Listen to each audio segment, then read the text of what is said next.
On behalf of everyone here, we want to express our deepest respect and gratitude for our Indigenous neighbors, the Nooksack tribe, for their enduring care and protection of our shared lands and waterways.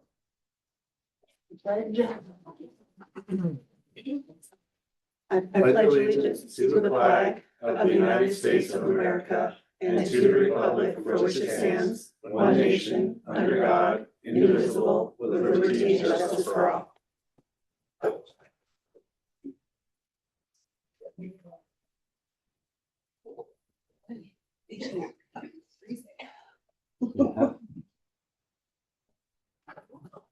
Do you have any changes to the agenda? No. Entertain a motion to approve the agenda. Motion to approve the agenda. Second. All those in favor? Aye. Okay, public comment? Anybody? So Megan Horler.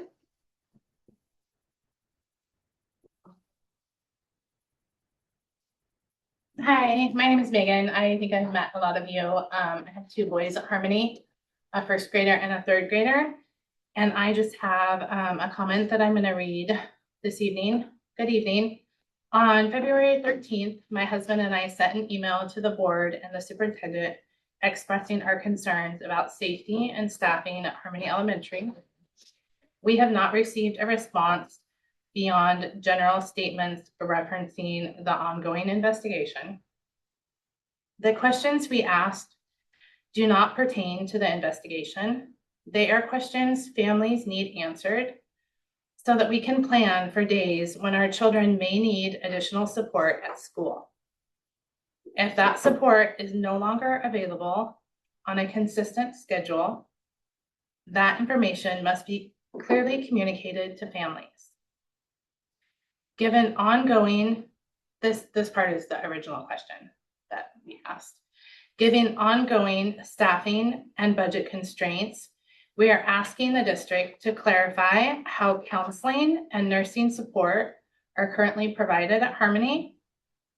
On days when a counselor or a nurse is not present on campus, who fills those roles, and what qualifications or training do they have to respond to medical or safety emergencies involving students? When my eldest son, Owen, was in kindergarten, he experienced a serious illness that began with a medical emergency. Although the emergency happened at home, we worked closely with the school nurse, counselor, and his teacher to develop a plan to help him return to school. He had significant anxiety about going back to school, and we were able to work through that because we had consistent communication and dependable support from Harmony staff. That level of support made a difficult situation manageable for our family. What we are asking now is whether that same level of support is still consistently available to students and families. And that experience and the support that we had and being able to work through it with him is really the reason why we're still at Mount Baker. And I think a lot of things have happened and families have had a lot of conversations about the way things are different now. And we totally understand that there are budget constraints and you guys are going through that process again. But I think the missing piece is that families are not understanding how those changes affect the day-to-day routines for students. And so when you hear from a friend that their child had a headache and went to the office, but there was not a nurse that day, so they were calling the parents to come and get them, and that's not always feasible. And so families now are kind of experiencing this, like, well, what do we do when we don't understand how staffing is at the school? And, you know, this was kind of brought to life by a larger, really significant situation. But as people have talked more about what their child's day is like at school, a lot of gaps were kind of like, oh, well, that person used to fill this role, but now they're not here anymore. And how does that work?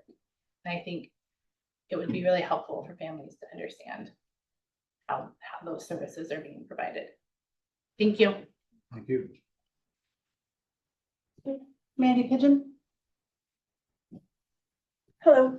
I'm just going to, first of all, second the thoughts that Megan is sharing on safety and protocol, and also share my appreciation for hearing that you are working on protocol and safety and how to handle situations when they come up. And that as parents, we're all still here hanging out, ready to hear more about that process and your progress on it. But I want to call your attention to a couple other programs at the school that I think just could use a little attention.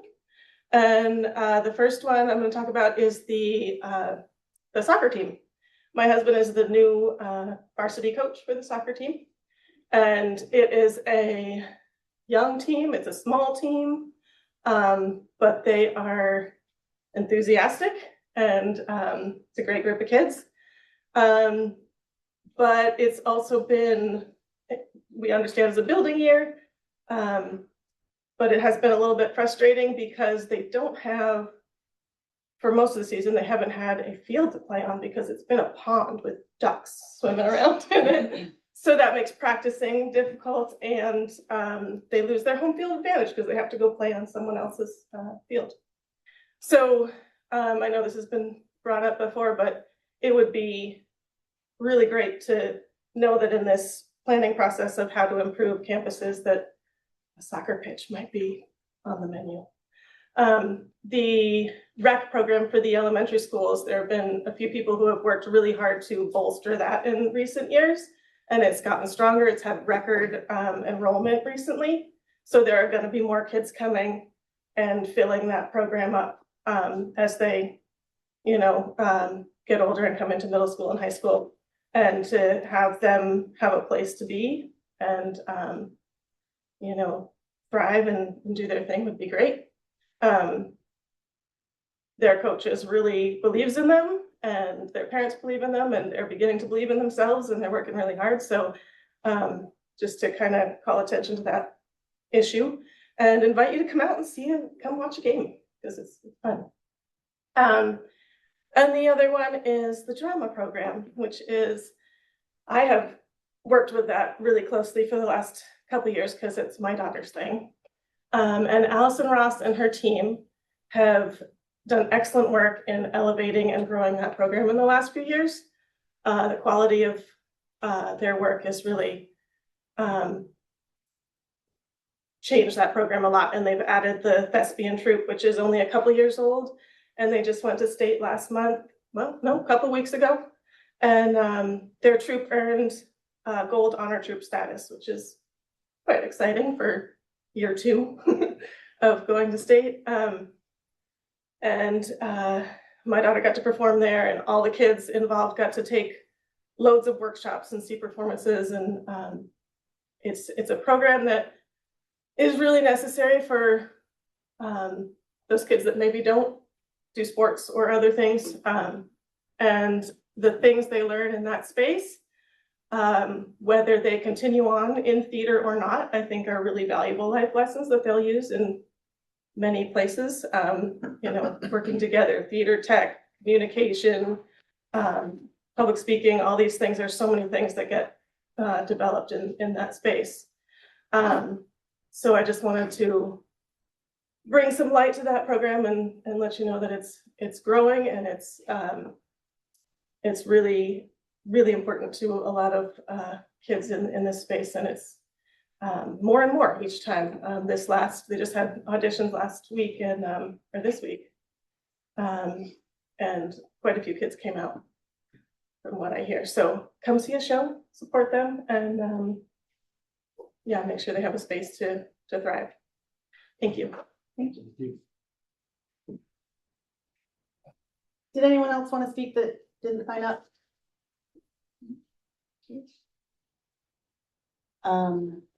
Good of the order. So a couple from our FFA program to share. First is from the March 14th Mount Baker forestry competition that happened at Cal Speaks River property in Acme. We had, it sounds like 7 teams and 30 individuals competed in the snow, rain, cold, and hail. Students competed in tree and tool ID, chainsaw parts ID, troubleshooting, disease, and pest ID, map reading, timber cruising, general knowledge test, and compass course. And our students took first, second, third, and fourth places. So congratulations to Amelia Murda, Clay Kleinsmith, Ben Brooks, and Willow Cook. And then more recently, this last Monday, March 16th, our Egg Mech team placed 3rd at the district Egg Mech competition in Stanwood. And so we've got Wyatt Zender, Coley Skelton, Kevin Anderson, Mikkel Fairbanks, and Ruth Cranborn were some of our top students there. So that was good to see Mount Baker representing very well. Awesome.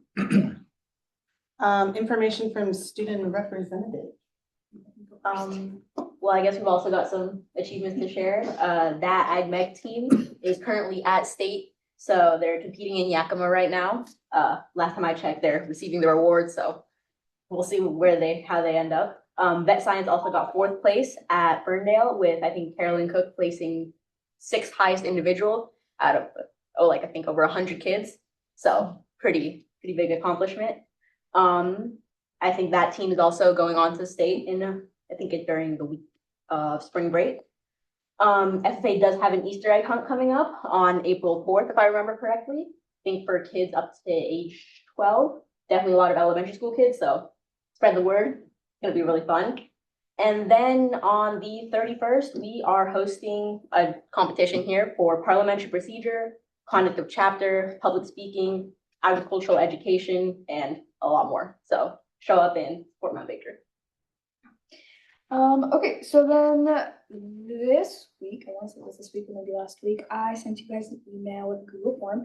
Right now, we want to lay the foundation for what the student reps are going to do when it comes to further years. We are the first student reps in a while, and so we're just kind of trying to figure out what it is the board wants to see and what it is that we do. I know we've talked a lot about student reps being the voice for students and kind of the bridge between the adult world of Mount Baker and the student world of Mount Baker. But we're really just trying to narrow down what that looks like day to day, month to month, every meeting, right? So read a few of your responses. I am getting to work on those things. For kind of the ground level student lives, I have a form going out Monday. It'll be in every Pride class, and it's basically just a place for students to go to when they have any questions or concerns about Mount Baker. So that will be in. I have my email in there. They can email me in response. Kind of another thing that it was kind of an achievement, but I put it down there. Juniors and seniors just went to Western Washington on a visit. That was really fun. Got to see a lot of cool things. We talked about colleges and all these things, so that was just kind of another achievement and another thing that Mount Baker did that we have a lot of students go to. That was really fun. We went to ESD. I think did you mention ESD last time? I wasn't there for the last board meeting. I think I might have, but you Okay. So we talked with other student board reps and kind of got a feel for like how they're doing, how that compares to us, and got a few ideas. And one of the ideas that kind of stood out to me was that a lot of schools have handbooks for student reps. And as we're laying the foundation for what student reps will be required to do and all the things that they might get into, I was actually very interested in actually starting to write a handbook about, what student reps do, what the board does, kind of give that little instruction so that when next year, when the new student reps come up, they have kind of a guide. And then today we went to Ferndale to meet with the Ferndale student reps because we're starting to look into our phone policy and how that might change. I know Nooksack's kind of changed theirs, Ferndale's kind of changed theirs a little. So right now we're just kind of looking into that and seeing how that can change. So that was a really good meeting. We learned a lot from them, and hopefully we'll see that in the next few board games. Great, thanks. The board is- What is the board discussion? I don't remember. It's a follow-up right on the strategic plan. planning Okay, meeting that happened. Easy. All written down. You didn't get the memo? No, There was no memo. Okay, good. Well, since you know what's going on, I'll let you So I start it. wasn't actually at the meeting, so I think we're gonna need Jessica's help to find out a little bit about that. I do have some questions based on our original, I guess, outline that you provided that I kind of want to go back to. But, Would it be helpful? So in my superintendent informational items, I was going to talk about the strategic plan. So I could show you what I have there and then you could have more Okay. discussion after that. Would that yeah, help? I mean, my idea was to use the developing our portrait of a graduate, Mhm.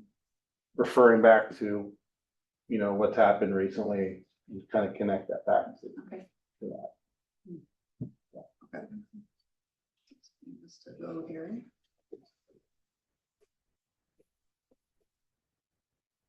So I'll come back to these things in just a moment. With the strategic plan, I do want to note that we had more than 500 survey responses. Most of them were students. We had 50 steering team members. And out of the 4 meetings, we have so far completed drafts of our vision, mission, values. And I'm also going to be able to show you the first draft of some of our goal area outcomes. And then the district teams are going to, starting next month and through the end of the school year, be working on actually writing the details out of that plan. So this is a reminder of the structure of the plan. One key change here, and this is based off of feedback from the team, and you'll see from the core values, is I had early learning first originally, kind of more just because I was thinking about it being early learning and kids. Safety and belonging is now first. The other change there for early learning is it's now PK through grade 2. It was Earth to 3, and I'll explain that change in a little bit as well.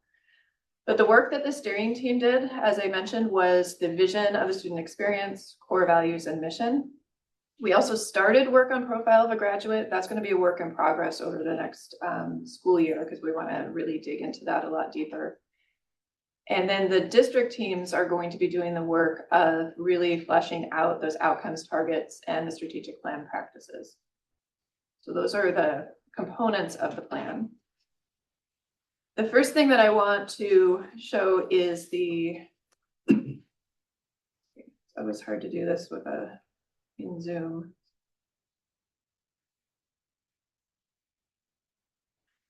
With all of that survey feedback, we talked about what we wanted our vision to be, not like, you know, a typical vision statement, but really put it more through the lens of what is our vision that our students will experience.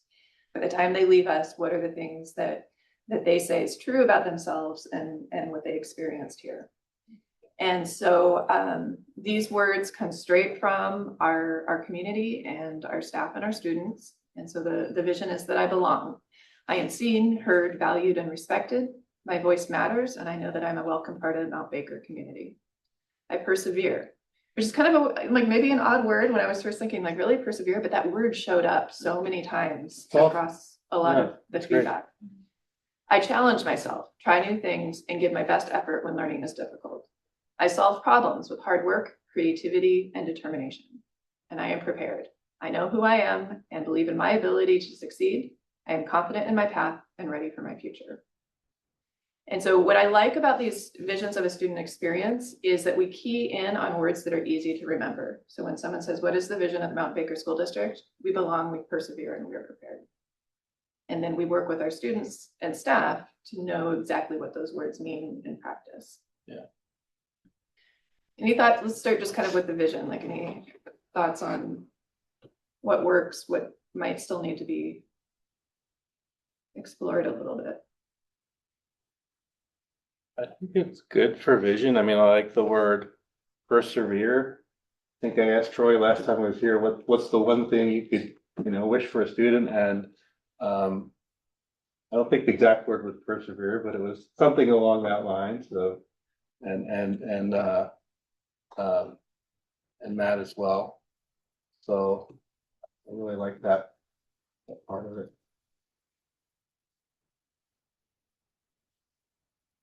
I think the, oh, not to get ahead of myself, but it'll, questions I'll have will be, more details about how that gets implemented. But Russ?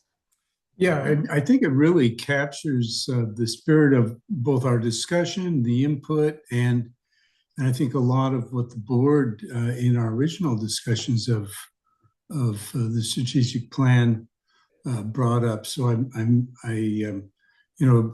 I suspect there may be some little bit of fine tuning, but I just think it's really coming together quite well. And you are right, all three of those you heard it time and time again in all the meetings from multiple people, break up in groups, and I was in a different group every time and you heard kind of the same thing from every person, so. were there any gaps between stuff that you heard from students versus community members versus teachers? Was it well aligned, or is there anything maybe students felt strongly about that different from what?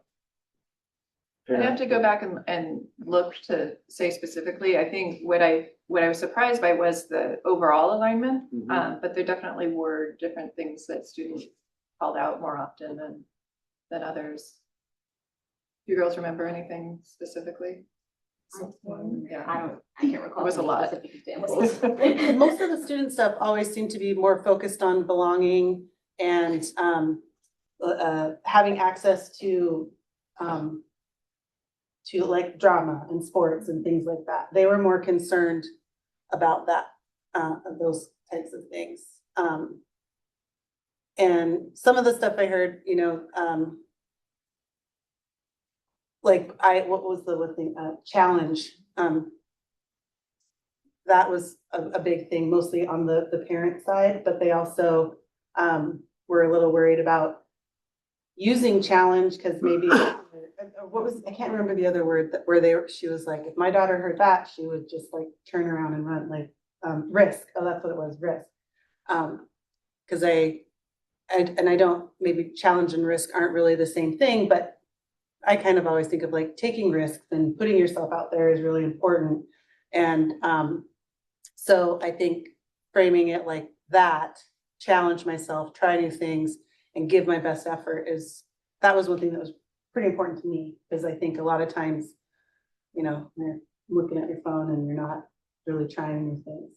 But I want students to feel safe here to try new things, like for a jock to go out and try and be in the, I know it's not easy because of like timing and all of that stuff, but that's always been important to me, is to be able to feel confident and comfortable to go out there and do something that maybe others don't think that you would do, but you really want to do it. So I like that. I love all three of the belong, persevere, and prepare. I especially like the persevere.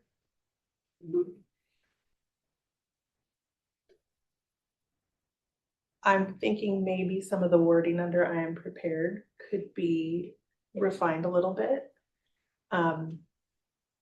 Believing in your ability to succeed.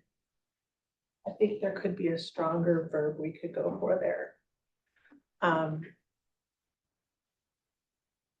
And I'd love to hear more about the I know who I am and why that's connected to preparedness. I'm not sure that's immediately clear to me. I question that a little bit.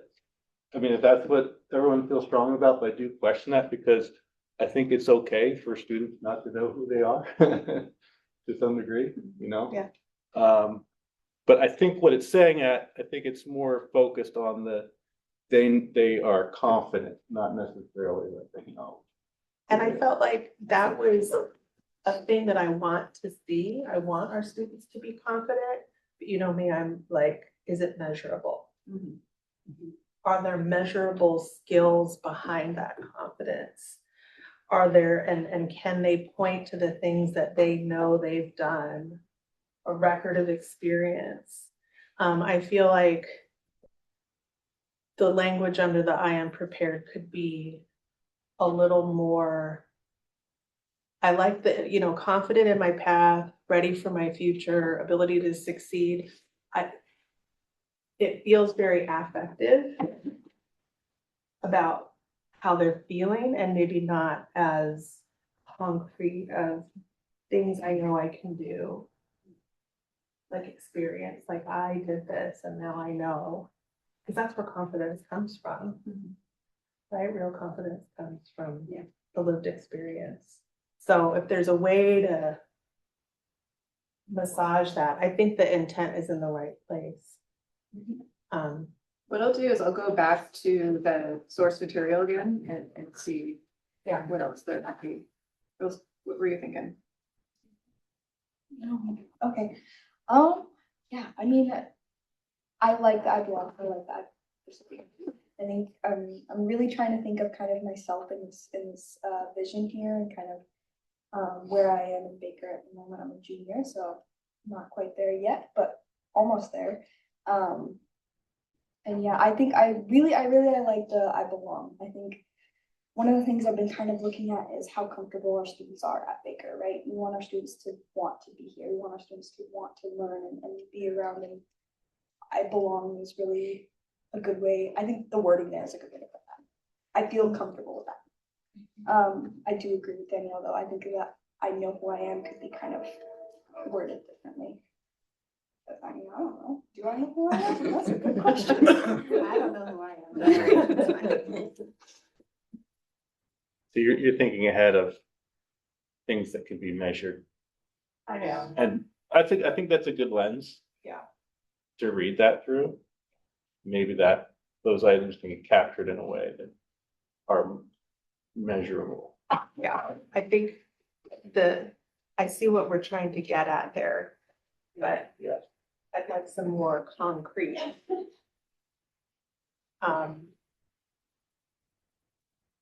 Less affective and more, my effectiveness. Yeah. And I think, being a Baker graduate, that preparedness is something that we get feedback in the community from when our students go out into the workforce. And that experience that they have in FFA or in drama, right? Or in their classes, those experiences it's not just how it makes you feel inside, it's that you learned concrete stuff that you can transfer somewhere else and know that you can use it again. But I love the vision. Yeah, looks like we're almost there. A little bit more work to do on that. The vision then was based off of the mission was based off of the vision and the core values that I'll talk about in just a moment.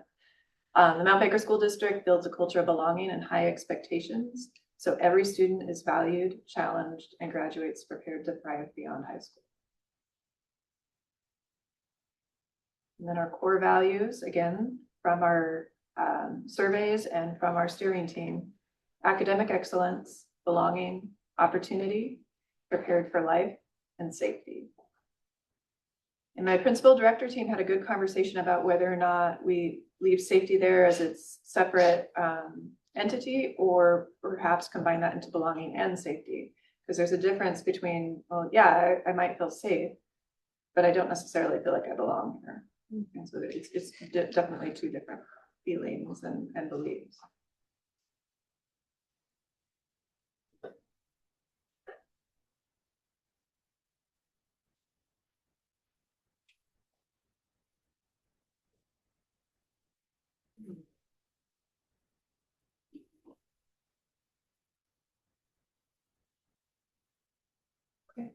Yeah, I think maybe the reason you're thinking that, if you go down to safety, talks about physically and emotionally, we maintain safe and secure.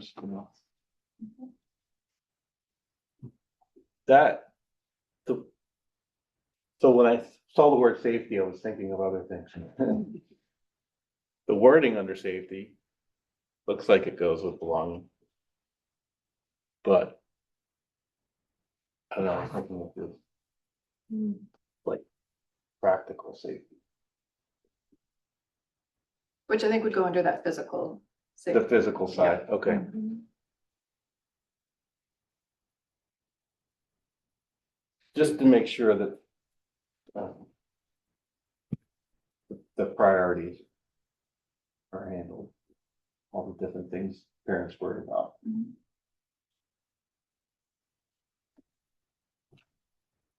Yeah, this is, I mean, this is what drives the decisions that we then make about, you know, if we're gonna be making staffing or programmatic decisions. Are we keeping safety in mind? What does that mean? So, yeah. Mhm.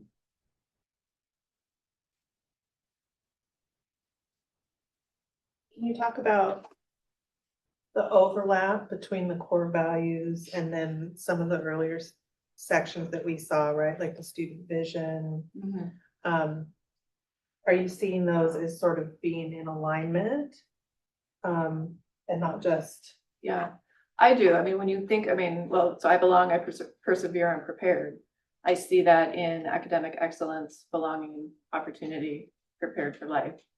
I'm not sure, I mean, we know that that idea of physical safety is a predecessor to success in all of those other things. So, I mean, it's foundational. yes. It's a Maslow Exactly. hierarchy I almost, there. yeah. Yeah, you know, I'm always, yeah. And I also see those things showing up in that mission statement as well. You know, yes, we want students to belong, but we're still going to hold everybody to high expectations to do their best and to push themselves.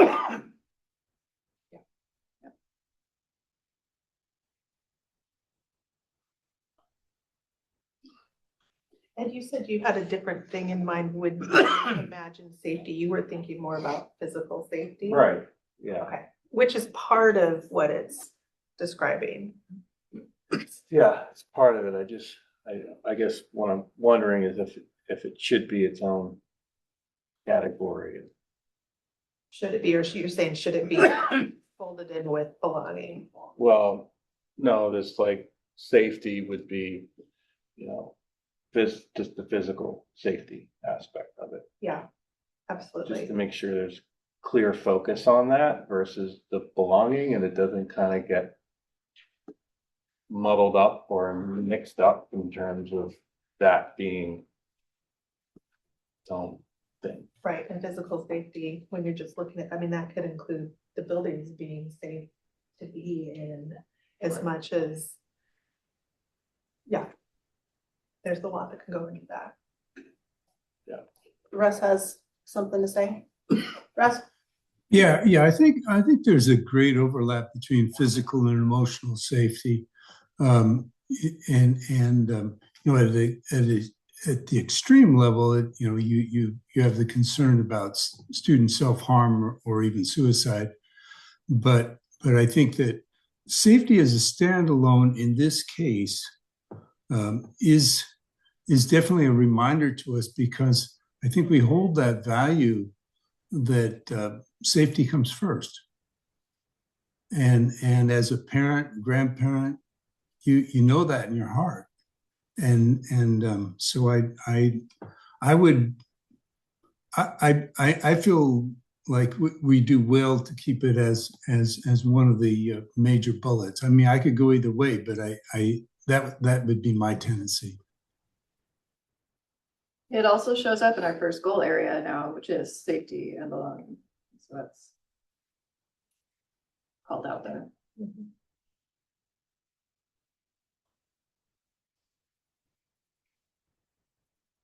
Okay, so I'll do a little bit more work on that.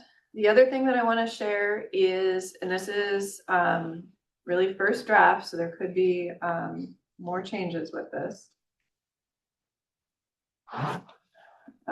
This is, and I know it's really small, but again, I'll just call out a few highlights, because the purpose right now isn't to go over every single piece of it. But in the steering team, groups started looking at student data. And we drafted some initial outcome statements for the different goal areas.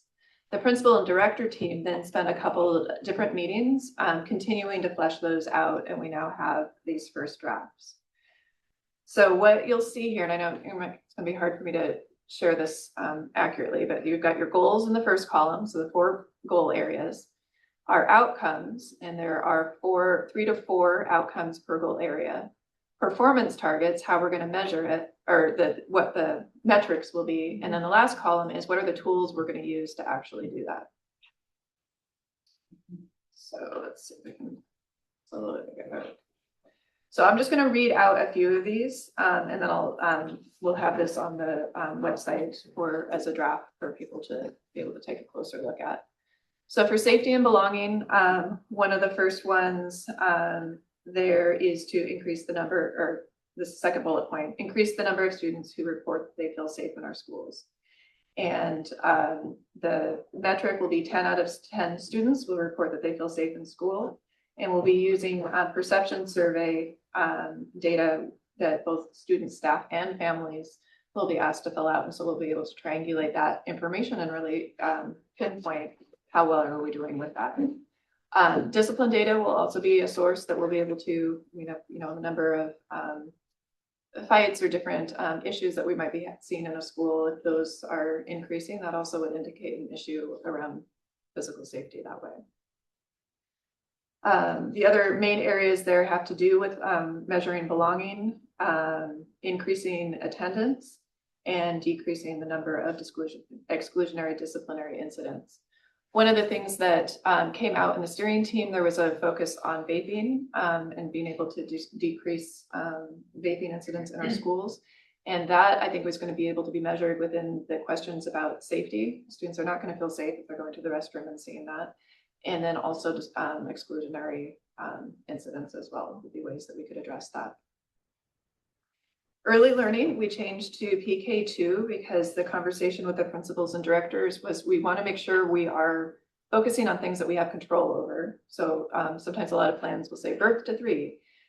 And maybe eventually we'll get to a place where we are doing more prior to the preschool level. But right now we're focusing on PK to 2 and grade 2, because with research saying that grade 3 is the pivotal year for whether or not a student is reading and on grade level, we want to set our metric at grade 2. So that gives us, if we're not hitting the mark, it gives us a little bit of time to capture that before they get to grade 3.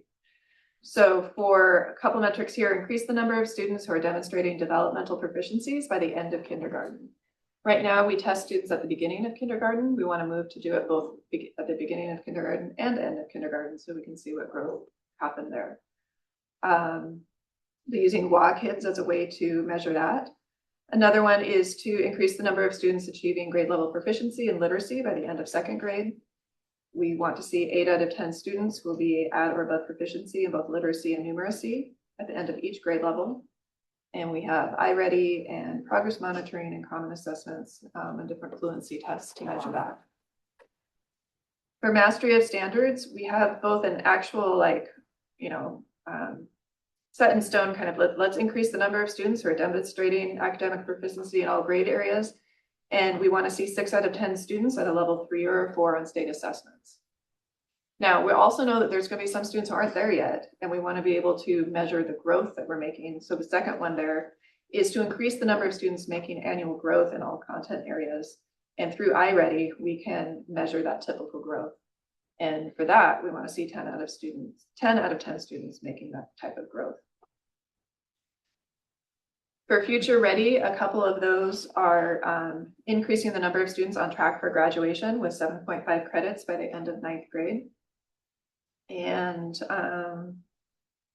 let's see, also increasing the number of students passing all of their classes at every grading period in grades 7 through 12. So this is our first take at this, and I'll share this with the board, and I'll welcome individual feedback and thoughts on that.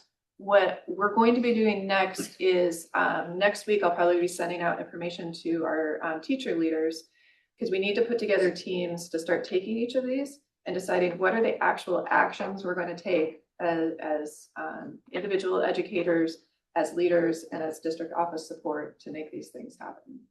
So we're starting to define what success looks like. Now we need to figure out the way that we're gonna do it.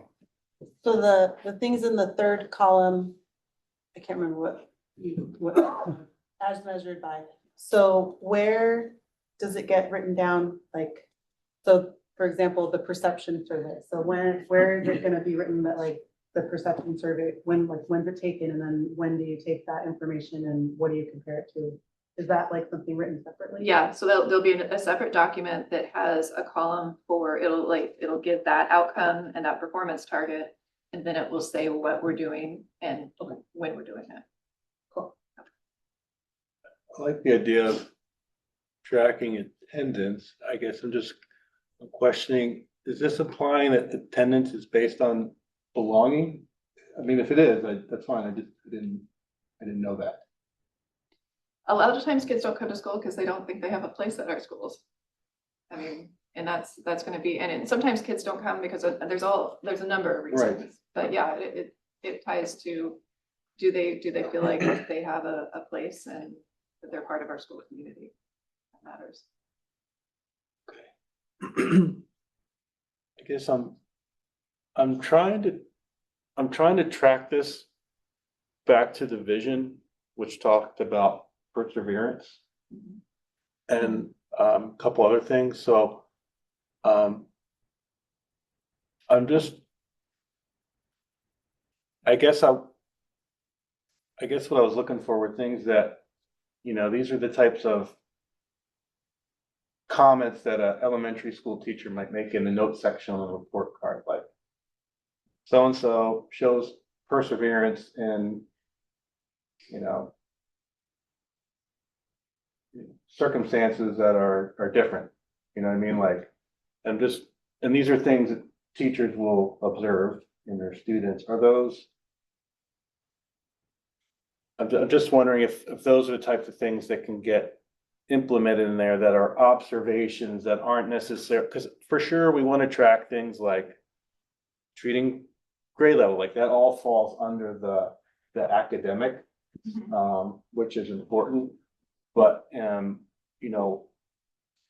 our developing portrait of a graduate, we're talking about going beyond academic standards in graduation, and that really made me excited. I'm hoping that those things are captured in there. There's things beyond that I think are part of the vision statement. Yeah. And you're right, where that lives is the portrait of the graduate and how we operationalize that. I don't think we're ready for that quite yet. Okay. This is more foundational. Okay. And if we're talking about academic excellence, can we define that and can we talk about how we're going to measure it? And then once we set that groundwork for our students and for our staff, when you're struggling, how do you persevere? What are the supports? What are the ways that we're measuring things like that? That'll be part of the work as well. Okay. The other question I had in the developing portrait of graduate was talking about like the future-proof, or not future-proof, future ready, and all the changes that are happening. And I'm hoping to hear how investigating trends in the future are going to impact our day-to-day operations. Like we talk about 4-year college versus maybe learning a trade. Like what are those high-paid trade jobs have in common that are things that we're looking at that are then kind of getting implemented? I think everything you just said would be an excellent strategy that classroom teachers would implement with students in order to meet the third outcome that there it says increase the number of students who have a clearly defined graduation pathway and course taking patterns for their career interest area. Okay. So talking to students about industry trends and where they're going to be able to get jobs and what the education is needed for that comes into that. Okay. Russ? Yeah, I agree with Ed on if we can figure out a measurable way to work in perseverance into the outcomes here. I think that would be useful. And then in probably it sounds like with strategy, working in some reference to artificial intelligence and how we'll handle that, because I think that's going to be in my mind, a major component of our strategic plan looking forward.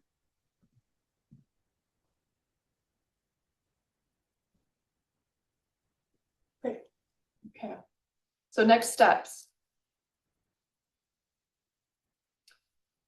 In April is where our district team is going to start writing some goals for finance, HR, communications, maintenance, all of the district level supports, because that's also needed within the overall plan. Between April and the end of June, our district teams will be defining those strategies and practices. The first step will be to identify high leverage strategies that are backed up by research, and then apply those to outcomes and targets. And then commit to those strategies at the classroom, building, and district level. And then before the school year wraps up, each schools will be working on its school improvement plans. And I'm going to be asking them to choose 2 goal areas to focus on. So there's 4. It's impossible to do everything all at once, so be selective, and they're going to be talking about what they as a building want to focus on. In June, we'll finalize the plan. As promised, I will be asking the steering team for review and feedback before the board approves the final plan as well. And then we'll implement and plan for phase 1. Get going. Great.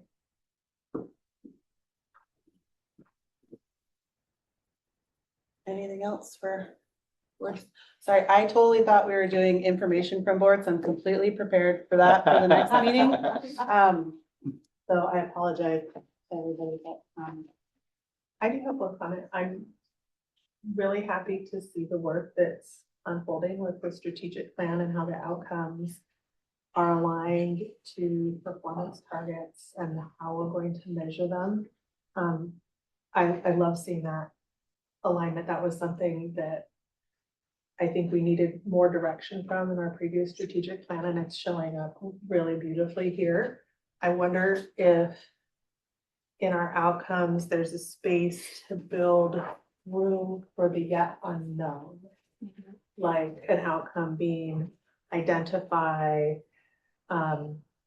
areas where, or identify at least 3 areas where there are safety concerns and find a way to address them or make a plan to address them, right? Like the continuous improvement.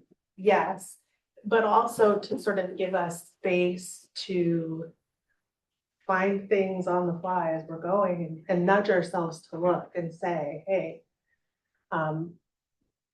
let's keep ferreting this out, because I was looking at that safety and belonging and the outcomes, and it's a great first draft. But I would love to know if we've dug in and talked to people who feel like things aren't safe, and where is it breaking down, and where are the problems at, and give ourselves space to address those during the next 5 years while we're implementing the strategic plan, and nudge ourselves to look for pain points. No, I think that's a good point, because if we get that survey data back and it says we're missing the mark, what do we do versus just say, oh, we haven't gotten it yet. Right, and so if we build in a little, identify,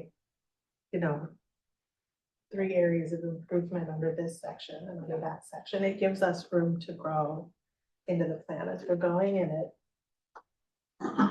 it nudges us to continue improving, because what we see today, we might start seeing new things as we get in it later. Yeah, and I think seeking out those pain points. It was that I went to a really great strategic planning session, and it was Bellevue, and they had lots of resources, but they did a really interesting thing where they were doing targeted interviews with people in the community who felt that the system had failed them, and really tried to dig in and find out where and why and how, And a lot of those folks weren't people that were gonna fill out a survey. They needed to be sought out and asked, and maybe we won't have time to do that before our plan is finished. But if we can build in space to nudge ourselves to keep looking for those places where do students not feel welcoming? Can we make it an outcome to identify who those students are that are most, feeling on the outside, and talk to them and find out what they need. Good idea. Would you expect that implementation of this plan is gonna show up in our professional development time? Or you mean like the Wednesdays? Yeah. Yes. I mean, I would assume so, Yes, whatever the schools put into their school improvement plans is part of how they structure their time with that. but. So Thank you, Jessica. Thank you. Thank you. Next is the consent agenda. I'll entertain a motion to approve the consent agenda. Motion to approve the consent agenda. Second. All those in favor? Aye. Aye. Aye. Do we just do your superintendent? And we have some more. I just have a couple Yeah. quick things. Back up here. I last week had sent out in our district internal staff newsletter. It said we were going to talk about the reduced education plan resolution at this meeting. I would like to push that, obviously it's not on the agenda, to the April 23rd board meeting. Okay. That is because we need to do a little bit more work with our labor partners to make sure that there's alignment and agreement in some of the decisions that we're making. We do have some work that we need to do with our provisional staff who might get some earlier notifications, but so we know it's coming. It's just I want to put a little bit more work into it before we get there. So more to come, and I'll make sure to let our staff and all of you know as we go. Next is in our budget development. We've been talking about doing a budget advisory committee, and in fact, I think it's a week from today, we're going to do our first session for that. We need to wait until after we're done with negotiations before we can really dive into that. And it may be in this year, just given our budget constraints, it might be best to just do more of a regular board work session around this. So I'll be contacting the people who have already told me they're interested in this and just say, we're going to postpone it, maybe turn it into a board work session. And the other piece is I think Katana, when she speaks, is going to talk a little bit just about the calendar and the process and where we're at in budget preparation. So it's still in the works, but having a meeting talking about what to do with, prioritizing spending, we don't know how much we have to work with yet. So that's a hard conversation to have just yet. Okay.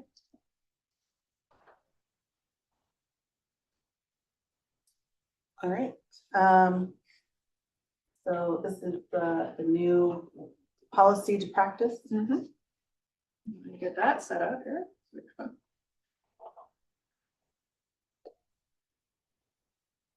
Okay. So as I've shared in the last few board meetings, we're going to at least once a month start talking about different policies and procedures and talk about how they actually fit into practice. For this first one, we're going to take a big one around the sexual harassment of students prohibited. And I was talking with our school board reps that maybe next time we might talk about cell phone procedure and policy. So, it could be, sometimes it'll be really big and serious, and other times it might be a little bit light. The purpose of these presentations is because the board sets policy and the district staff determine procedures to implement the policies. We don't always talk about what happens next. I do believe that our policies and procedures are strong. They're aligned with state and federal law and requirements, but we need to make sure there's consistent implementation across every school. And so often when I'm picking these, I'm going to pick areas that are probably the highest risk areas where districts can typically fall short. I mean, we have hundreds of policies, so it would take us a long time to get through all of them, and not all of them need such close examination. As we go through these, we won't be talking about specific incidents or individuals. But as we do, what I'll do, as I said last time, I'm intentionally placing these in the second meeting of the month so that when we get to the newsletter at the start of the next month, I can take information from this presentation plus feedback I get from the board and put that into the district newsletter. So there's also communication with staff, students, and the community. The format of these will be, I'll discuss any relevant contextual information. I'll give an overview of what the actual adopted policy and procedure is. I'll share what's expected in practice and then also identify areas for improvement. And then we'll have the opportunity for discussion and questions. And if at any time you want to stop and ask questions, you can. With this policy in particular, I want to acknowledge that we are hearing and have been hearing for quite some time a lot of questions from families, which I think boil down to will adults act immediately? Will students be safe? And will concerns be taken seriously and followed through? And so that's what I'm attempting to answer through this lens of policy and procedure. Okay. So Mount Baker Policy 3205 is called Sexual Harassment of Students Prohibited, which is kind of an odd title, but that's what it is. The purpose is to explicitly state that sexual harassment of students is prohibited in all district programs and activities. It ensures a safe, non-discriminatory learning environment. It establishes definitions for sexual harassment. It applies to both campus and off campus when it affects the school environment. And it requires the district explicitly to respond promptly, stop the behavior, prevent recurrence, and address the impacts on the student. So that's kind of the high level overview of what's in the policy. The policy itself is about 3 pages long. And so kind of boil it down there. Is this on board doc? Yes. Okay. Yep. The policy also gives a definition of what sexual harassment is. And I should say what I'm talking about today is specific to this. There's a separate policy on harassment, intimidation, and bullying. And we'll definitely get to that one in one of these sessions as well. So those are 2 different policies. So this defines what sexual harassment is. And then within it, there's also a Title IX definition of sexual harassment that's under federal law that also both of those pieces go together. This is why the procedure for this policy is 11 pages long. It's quite lengthy. And I think anytime we have policies or procedures that are lengthy, that is where we enter into an area where we risk not understanding that because, you know, is everybody really reading it? Is everybody really going through it? Okay, so what I want to do before I talk about the procedure is talk about what some of our safety precautions currently are and what can happen so that it kind of lays the background for why we would put this procedure into place. So some of the universal safety precautions, everyday practices that we have, I've categorized into 3 areas. The first is adult supervision and responsiveness.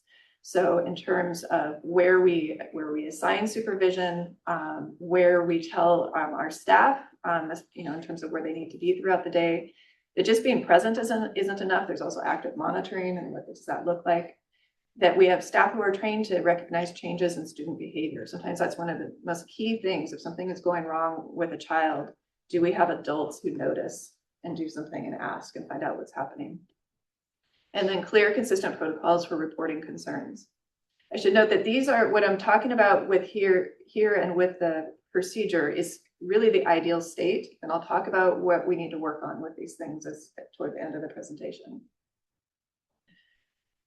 The next is around classroom climate, expectations, and routines. Again, when we have really good rules around what behavior should look like, about where students should be and when, that again helps us identify when something is amiss, when something's going wrong.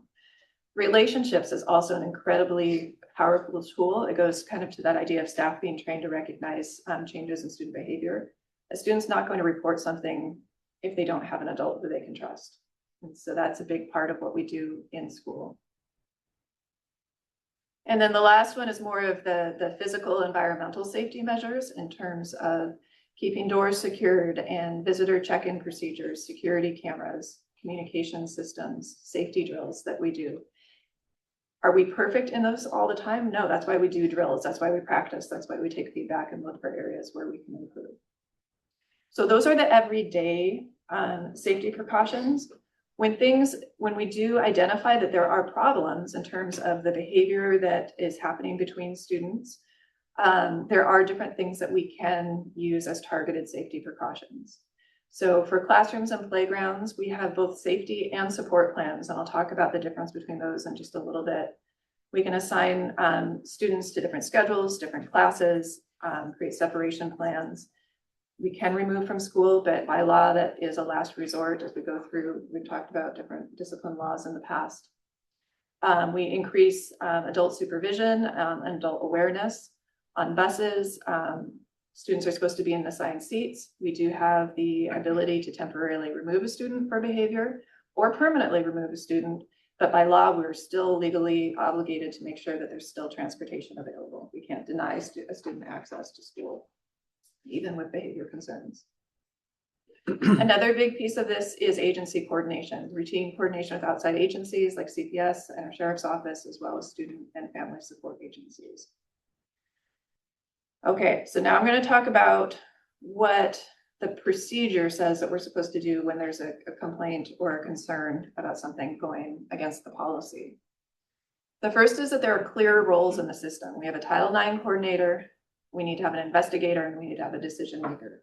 More often than not, when there's a complaint, we contact our risk pool, which is our insurance group, and they will assign us an outside attorney who assigns an outside investigator. And for a small district like ours, that's an incredibly useful tool so that we make sure that someone who's trained to do an investigation is doing that work. There are staff responsibilities. Any and every staff member must act and report immediately if they know that something is going on, or even if they should know. So if they're monitoring, and that's something that they should notice. They are responsible for reporting. We also need to take prompt action once a concern is raised. And there are legal timelines in terms of reporting to CPS or law enforcement. And then communication and notice. We have to notify every year, whether people read it or not, in the calendar and online, the notices about how this procedure works and what people can do. When there are reports, they can be informal. So, someone can just call and tell us what's happening, and that can count as a report. We also have a formal online report that can be made as well, and I'll show you that in just a little bit. If it qualifies as a Title IX requirement, there are additional timelines and thresholds. An important piece of Title IX, though, is equal opportunity for both parties, both the alleged aggressor and the alleged victim. They both have equal protection under that policy, and it's really strict rules about how we proceed with that. And then at any stage, we have supportive measures, schedule changes, increased supervision, counseling, and other supports. Okay, that's a lot of legalese. What I want to do is take you through what that actually looks like in practice, and it'll be these 6 steps. So prevention and awareness. Talk about the annual notices. It's important that staff know what crosses the line, that gray area behavior. Things can get really interesting when students are playing and having fun, and then suddenly it's not fun anymore, and understanding what that line is. For each of these slides, though, I'm going to focus more. So I'll show you what what this means box, but then I'm going to focus more on what students should experience in each one of these. So we need to make sure that our students recognize and report harassment, that there's regular implementation of counseling and mental health resources, and that there's easily accessible reporting resources, whether it's a trusted adult, anonymous reporting, or online forums. We also need to have an immediate adult response. What this means is that if a student shares a concern with a trusted adult, the adult listens, takes it seriously, and acts immediately. The student does not feel dismissed, ignored, or told to wait. Timely support for students. This means that the school connects quickly with the student. There are immediate supports that are put in place. That could be an adjusted schedule, counseling, safety or support plan. and that the parent and guardian is contacted and understands how their child is being supported. That we have clear reporting pathways. This means that the student has at least one adult that they can go to. When they report, the concern is immediately passed to the right people, and the student sees that the report leads to action.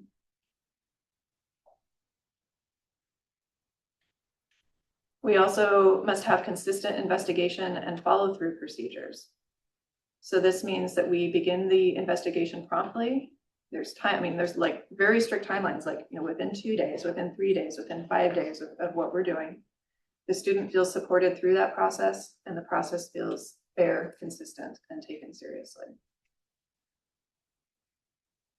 And then when it's all done, that doesn't mean that our work is done. The school should be checking back in with the student. Staff should continue to monitor the situation, and the student does not feel forgotten, and supports are adjusted if needed. So those 6 steps really outline all of this 11-page scenario or procedure, what that looks like from the student experience. So based on that, here are some things that I think work well currently within the Mount Baker School District.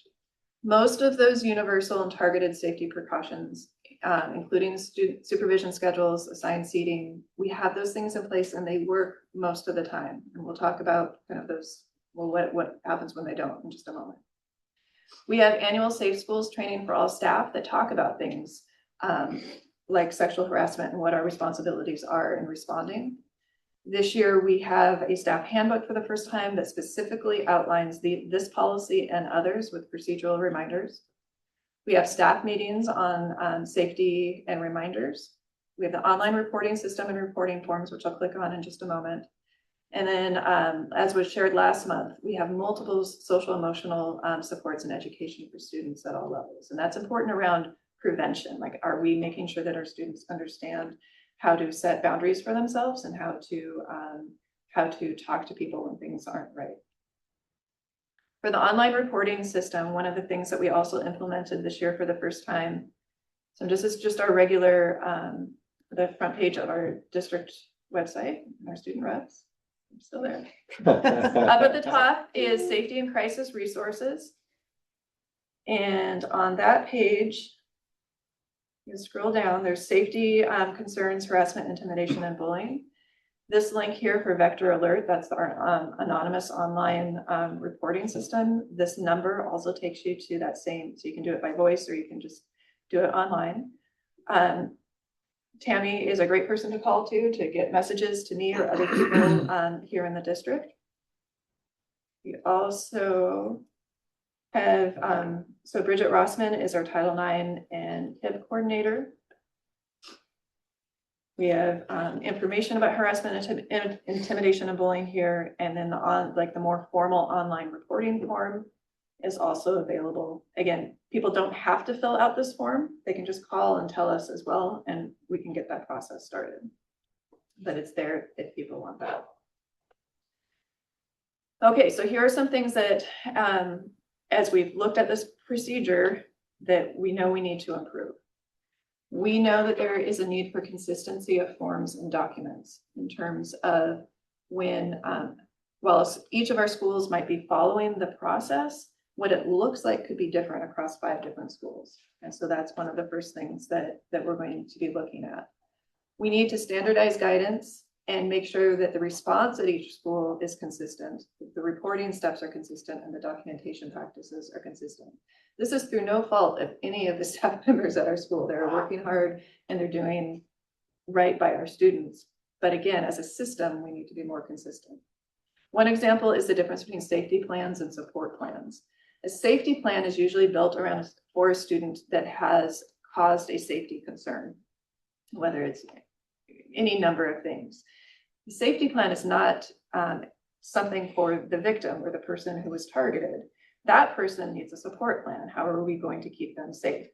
I've noticed over the last couple of months that the ideas of those two plans have been used interchangeably. And so we need to define that for ourselves, what we mean by each. And we need to make sure that there is a similar form for each of those for all of our schools. So they look similar enough that we know what we're looking at. We also need a clear tracking of reports and outcomes. I can't tell you today exactly how many reports that there have been across the district this year or in previous years, and that's a problem. I need to be able to tell you that, and so that's what we're going to be developing.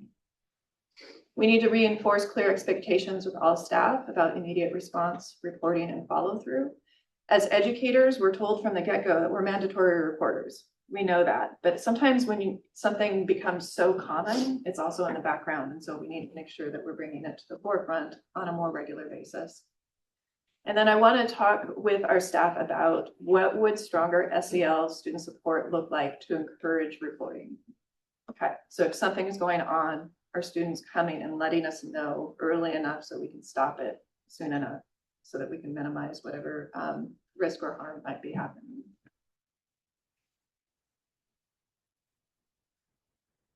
Okay, we're not going to wait on some of these things. Some of these things are happening right are in the works right now. So next month, we have 2 different dates already identified where the executive director, Bridget Collins, is going to be coming to the district, and she's working on bringing some other local, hopefully someone from CPS, someone from the Sheriff's Department. We're going to have our administrators, our counselors, nurses, a number of, folks that are going to come, and we're going to talk about the decision-making process for reporting. Seems like it might be simple, but there's so many different things that we might encounter with students that do make it hard to make that decision sometimes. We need to understand developmentally appropriate behaviors, what's normal, what's not, and what do we do when it's not. We need to practice responding to real life scenarios. And last month, I went to a similar training to this at the ESD where they were giving us, well, what would you do? And we had to talk through it and talk through kind of a tabletop exercise about how we would respond. And then we also need to have a plan for sharing this with all staff. So it's well and good that we're, a smaller group getting it, but then what's the plan for sharing that out? Here's an example of some of the things that came out of the workshop that I attended. Again, reinforcing who are mandated reporters and what does that mean? What needs to be reported?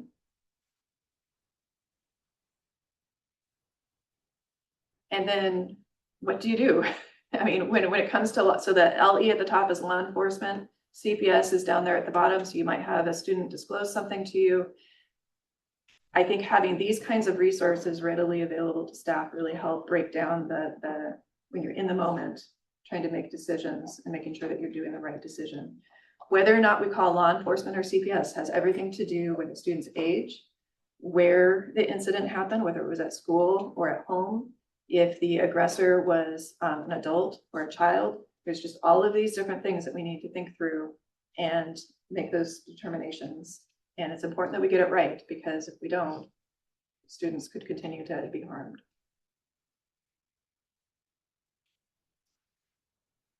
So in addition to that staff training, we are going to be talking more deeply about the safety and belonging strategies in the strategic plan. And some of the feedback that I get from tonight will help me decide what direction to go with that. With Bridget Rossman's retirement, Kim Elms is going to be our new Title IX NHIB coordinator. And so she will have training this spring to get started in that role. And then she and I together are going to review recent cases for consistency, timeliness, and alignment to procedure. The investigation that has been at the center of a lot of the community concern is still ongoing. It's not done yet. And so still waiting for that report. In June and July, some of the other next steps will be to share the updated district-wide documentation and guidance. So, like the standardized safety plan, the standardized support plan, those sorts of things. We are going to plan what that staff training is going to look like for the broader staff around clear expectations and real world application, and then also review and improve student awareness and prevention education.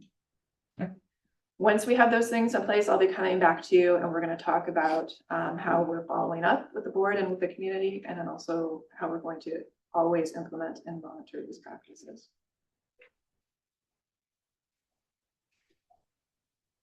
So before I turn it over to your questions or comments, I just want to say that student safety really does depend on consistent adult action, clear systems, and ongoing attention. And so our focus is to ensure that everything we've talked about tonight, we're doing the work. And I know I'd love to be able to say we've arrived, we've done it all. We haven't. We have a lot of work ahead of us. But I think we've got some good ideas of where to start.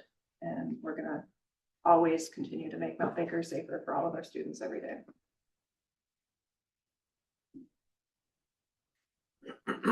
Great. Thank you. That was awesome. I really appreciated the timeline of next steps and seeing where we're going. That helps give me a sense of the work ahead of us and what we have to do. And I'll be putting that entire slide deck, there'll be a link to that in our next newsletter. So anyone who Awesome. wants to see that, we have it. And I did have a couple of really granular questions. I don't know if you want me to ask those now or email them to you. Either way. All right. I had some questions about informal versus formal complaint. And how does somebody know, and you know, you don't have to answer this right now, but I think, how does someone know which path they should follow and what each path gets them or doesn't get them? You know, when you're looking to file a complaint like that, it's helpful to have as much information up front about what. And obviously you said, you know, people can always just call. But if I'm a student or a parent and I have concern, I would want to know, what difference does the formal complaint get me? And if I start with an informal complaint, is the person I'm bringing it to going to know when to direct me to a formal complaint? If that's ever necessary. So that differentiation, I think, could be an opportunity for improved clarity. And then I liked how you were going through some of our strengths and then our opportunities for growth. And one of the things that I'd like to see on there in the opportunity list is to improve in our partnership with the community and parents. I think helping, you know, some of the training that we're doing for our staff around, for instance, what's normal developmental behavior for kids on this particular issue. That might not be something that everybody in the community knows or it would even think to learn about.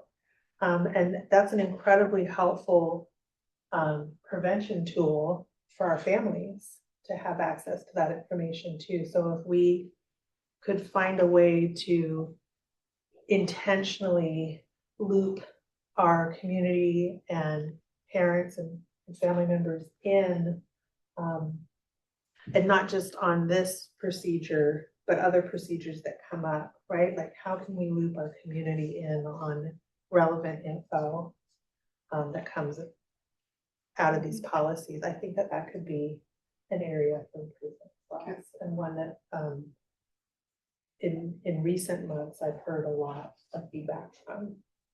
Thank you. Yeah. So when we're using the word safety data, that was kind of what I had in mind earlier. Like, oh, this is all like practical safety stuff. So, and I like the part about practicing for those things. You know, like a fire drill, right? Like, you don't practice, you don't know what to do. So the more things that we can do to practice for different scenarios, I think will be super helpful.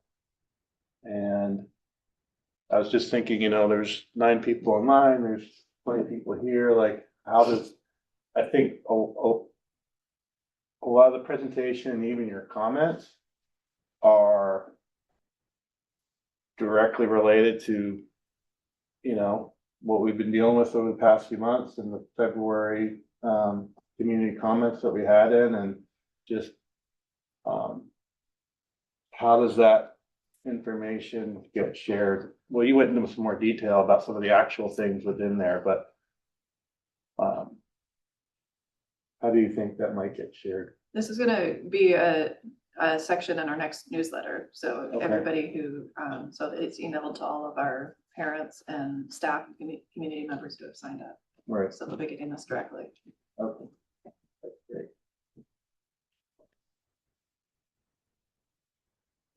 No, I really appreciate this. This is great work. Yeah, I think this will be helpful going forward with other too.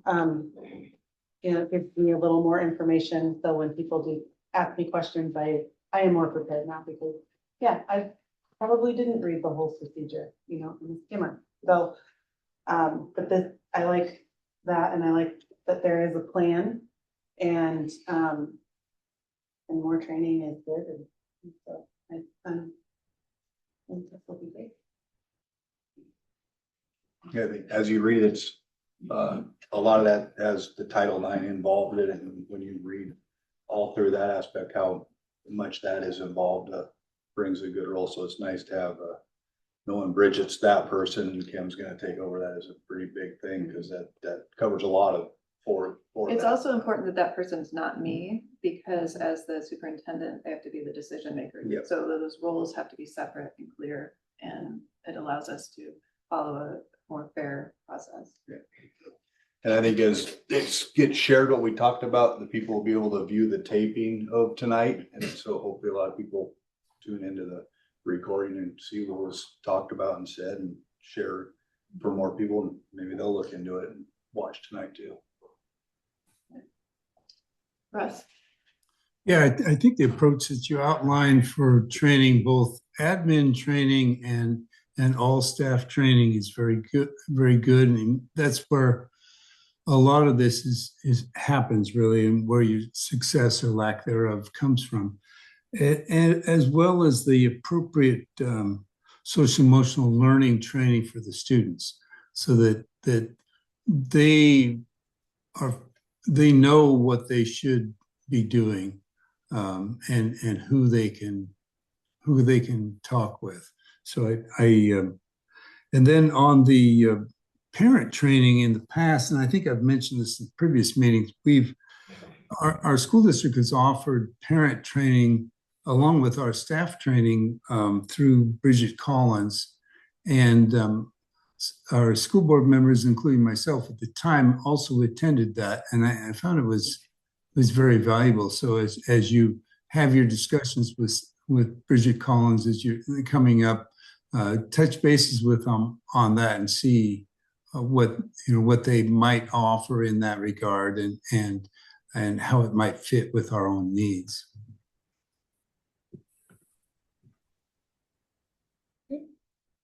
Anybody else? Okay. Great, thank you.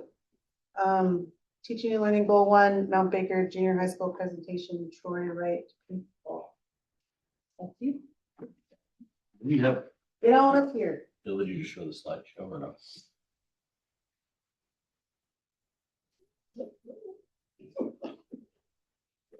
Well, first I want to start off by recognizing my gratitude for our teachers who have shown up here. They're working on a 12, 13-hour day. So I'm going to move through this fairly expeditiously, knowing that we have time tomorrow during the board tour. So thank you for letting us present our school improvement plan, kind of an update. Obviously, a distillation of our mission vision at the junior high, and then we can just dive right into the next slide.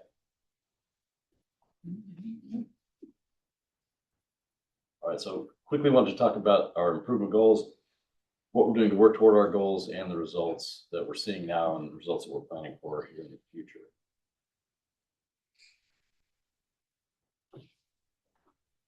So our goals were, you can break them down basically into two buckets. The first being instructional, the second being behavioral and attendance.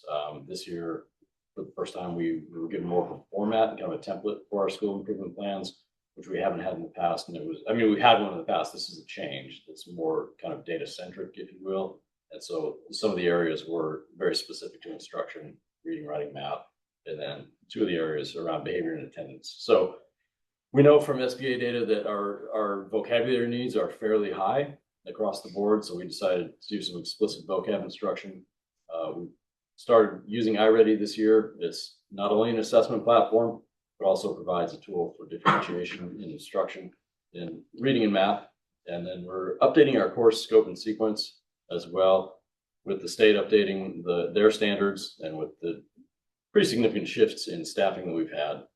It's just a good time to do that work.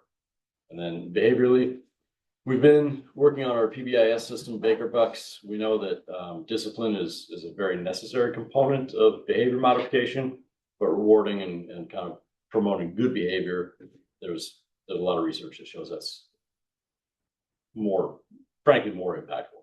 So that's kind of what we've been doing.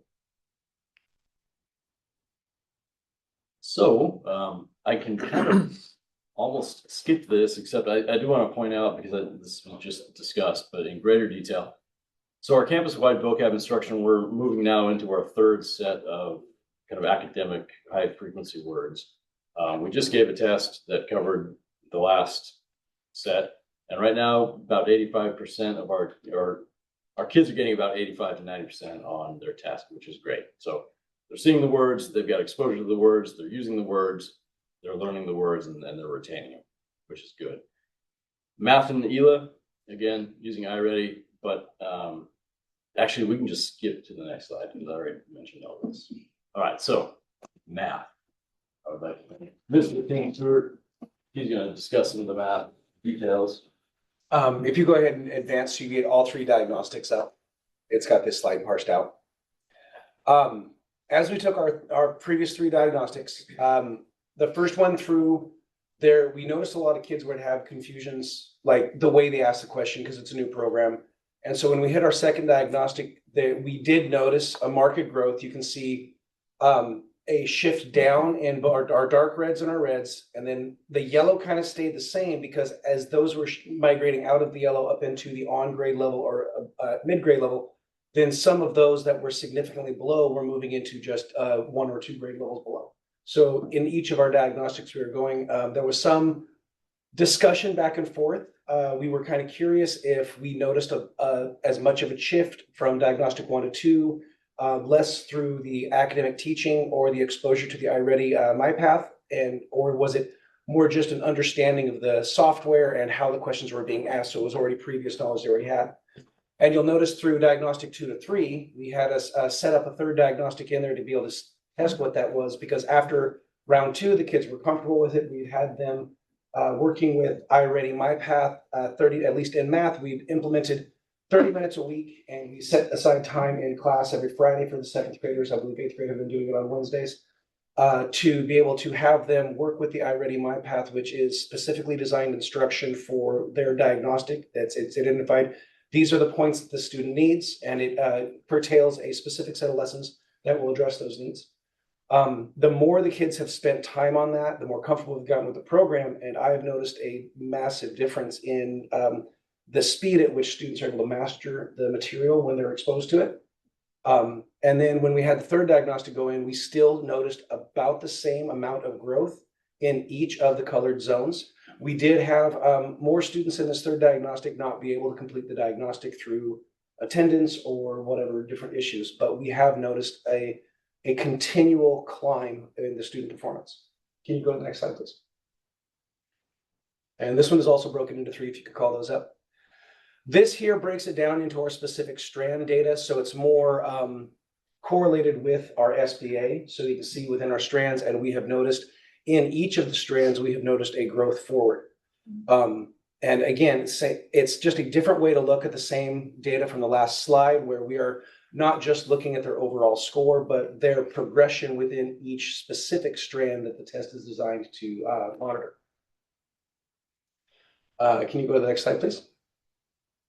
And so kind of drawing it together, in the beginning, we had about 80 of our kids that were 1 or more grade levels behind, and up to recent, by our third diagnostic, we've dropped that closer to only about 50%. I think we're at about our 58% line. Each diagnostic, as I had previously mentioned, we have noticed a change, a shift from our different significantly below grade levels to moderately below grade level to on or to mid grade levels. We are continuing to notice a move forward. I really think a lot of what I'm noticing in the classroom for my math students is from their pre-exposure to the materials. Even though iReady goes about it in a different method, that the exposure is kind of a little bit confusing to the kids, the concepts are already pre-exposed, so they're able to have something to attach to when they're exposed for instructional time in the classrooms. And even though we do have some that are still marked at significantly below grade level, the bottom bullet there comments in directly that they are performing at the national average. So this means that our students are performing commensurate to their peers throughout the nation, and that our official grade level targets represent a fairly high bar that we want to hold our students to. Can we move to our next slide, please? A concern that as a math department we have is that to effectively utilize the data that we are shown within iReady, we need to be able to break the students apart within similar performance levels, specifically by strand. So if the students are performing low in geometry, we want to group those with other geometry needs and be able to small group instruction and differentiate the instruction there. With our current class sizes and staffing levels, that is very difficult to do, to say the least.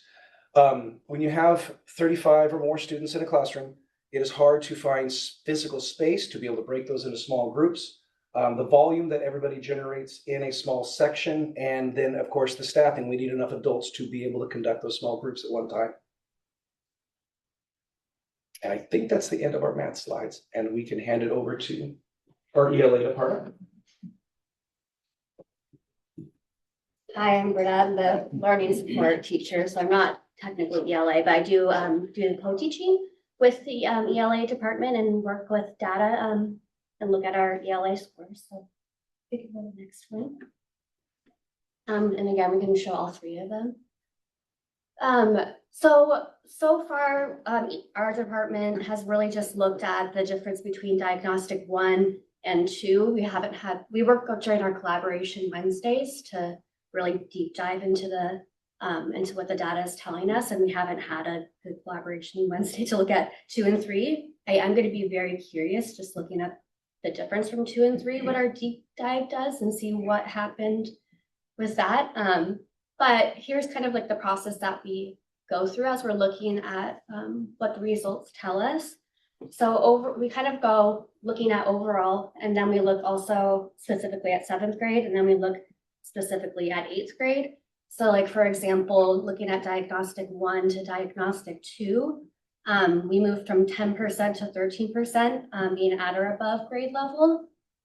We are about the same at 17% at grade level. We had fewer students 1 grade level below, from 22% to 16%. We had more students 2 grade levels below, from 11% to 13%. And we had fewer students 3 or more below, from 37% to 32%. And so once we've kind of looked at the overall, and we've broken that down into 7th and 8th grade, they're a little bit different, but I won't get into that. Then, just like Tim was saying, then we go into the individual domains of reading. We can go to the next slide. And here's really where we get to see, okay, like what parts of this overall score is really impacting our reading. And as we looked at it, we were able to see that overall, and like the vocabulary at or above went from 65 to 80. 1 grade level below went from 55 to 61.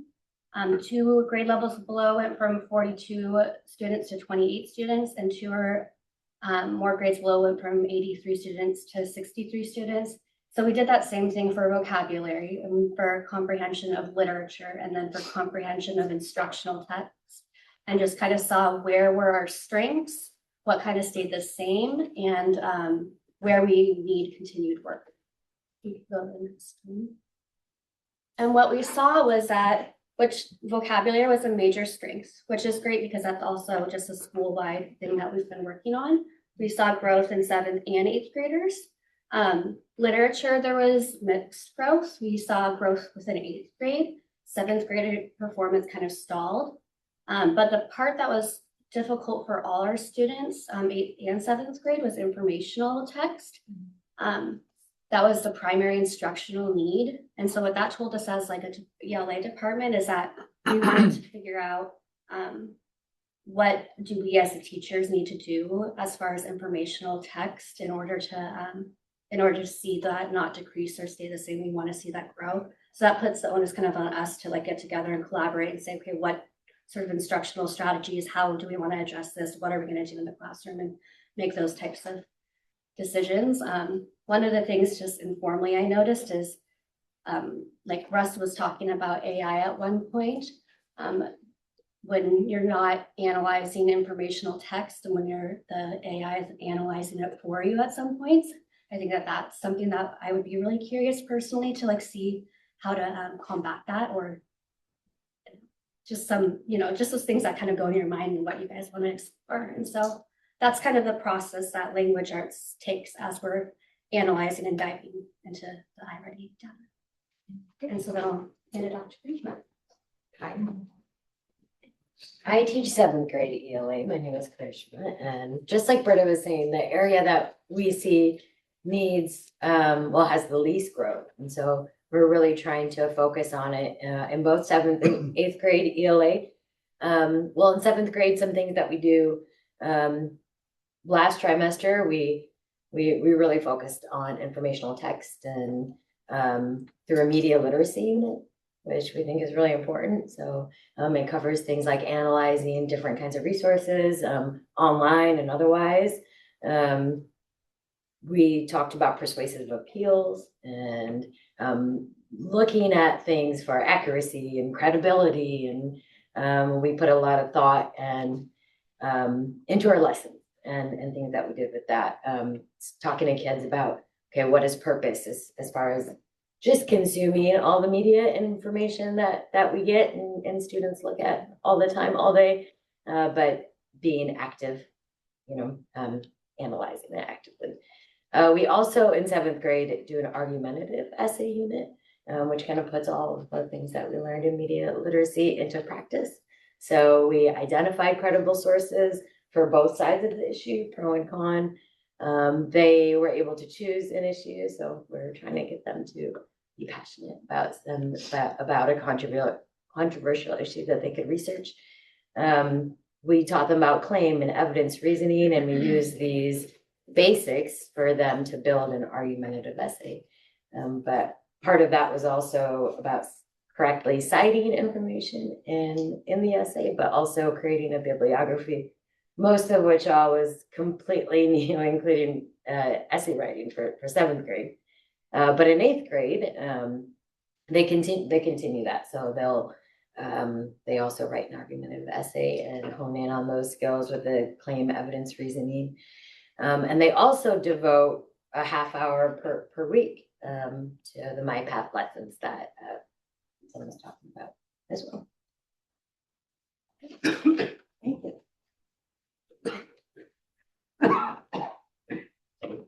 Behavior is kind of in our next goal area. So we decided last year we had over 1,200 referrals, and we want to cut that down to 600. And that was an ambitious goal. And the data is interesting because right now, currently, obviously, we're not at the end of the year, but we're already up to 900 referrals. That's not, the 600 was in reference to, we wanted to see 600 kind of individual, unique behavioral referrals. A lot of these now are, the kid was late, let's say, they got lunch detention, they forgot to serve it, so they got another one, they've got to serve that, so now they have ASD. So now you have 3 to 4 referrals rooted in one behavior. So we can kind of go ahead and jump into the next slide. We're often curious about, what times of year generate the most referrals and what are the behaviors? And so Russ's beautiful head is in the way a little bit there. But excessive tardies dominated our attendance or our discipline this year. We really we're working hard to get kids used to the idea that you need to be in class on time. And so we were hammering them for that. So a lot of these are, 1, 2, 3, 4 minutes late to class. So that was a big one. But then significant disruption, that's the red, was kind of the second alongside disrespectful or, defiance. So clearly the behaviors that I think are most impactful, and we'll get to that in a minute, are those kind of the blue, the green, and the red. Now, times of year, typically we start the year, typically you call honeymoon period in September to maybe early October, and then we see a spike in behavior. And then near the holidays, we see another spike, and then it kind of tapers off, mellows out a little bit. And then towards spring, you usually see a spike again around May-ish. One phenomenon, and this is the real thing, kids start dating, especially 7th, 8th grade. And in the spring, a lot of our kind of, let's say, excessively, I don't know, some of our kids, some of our boys who are behavior challengers get girlfriends, and it does literally kind of mellow them out for a while. And we see the behavior just chill out. Last year, we did not see that behavior. Dating wasn't happening. And so the behavior is kind of kept at that peak level all spring. I'm curious to see what happens this spring, but yeah, it is what it is. And so if we go on, and then I guess also worth pointing out, so drugs, alcohol, tobacco, bullying, fighting, those are the slivers up there. So happy to see that. But yeah, most of our behaviors are fairly low level, and I'll talk about that in a little bit more detail. Well, I guess this is the best time to talk about it. So in speaking about data analysis, I would take the narrative comments the teachers provide. So when I look at significant disruption, what a lot of that is a kid walks in late and they're talking to a friend, or a kid, you know, is talking while I'm talking. It's not like really crazy behavior. The disrespectful, defiant behavior is, again, mostly looking like disengagement. It's not a lot of, like, kids aren't flipping over desks. They're not telling off their teacher. They're sitting there bored. They don't want to do an assignment. And I've told them 3 times, and they're still kind of not doing it. So now I'm going to write them up for defiance or disrespect. A lot of peer-to-peer behavior, disrespectful. I don't like Jason, then I call him a name. I get written up for it. So it's those category titles may paint a picture that, oh my God, school's falling apart with this terrible behavior. It's typical kind of 12 and 13-year-old behavior, but we're holding kids accountable for it, so that's good. Next slide has a bunch of graphs, but we'll do one at a time. Whoa. Oh man, that was so scary. I didn't want you to see it. 7th grade is a very nice group of kids, but they generated 75% of our referrals. They're a very immature group. And so we're seeing that immaturity play out in behaviors that we are trying to teach kids. Hey, it's time to mature a little bit here. Our 8th graders, only about 25% of the behavior referrals. So thank you. And then we can go to the next one.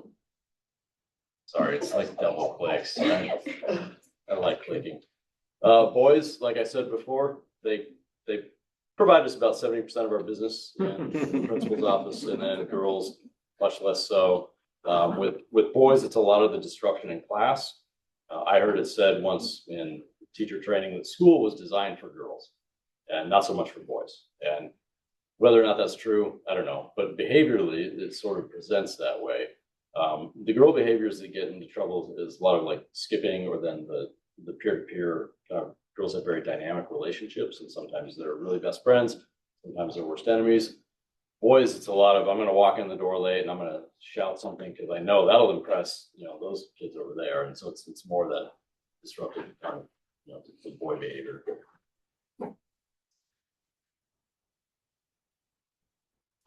Wow, man. Sorry, I'm trying to tease you with this information because it's almost 8 o'clock. So what we're seeing here in terms of time of day, transitions are hard for kids. We know that. But it looks like primarily the end of day, 4th, 5th period, coming out of lunch is hard. And I remember as a 10th grade English teacher saying we should not have English after lunch, because even 10th graders, 11th graders come into the classroom after lunch and they're just jacked up, right? And then I want them to sit down and write an essay. So 4th period, you get a fair bit of that. It's after lunch. 5th period, they're tired. And so a lot of behaviors kind of spike up again, but a little more even distribution prior to lunch. So worth noting, do we do something different in 4th period, 5th period? Do we carve out 5-10 minutes of mindfulness? I don't know. You know, we haven't had that conversation yet, but it's a worthy conversation because clearly we can do something there to rein that in a bit.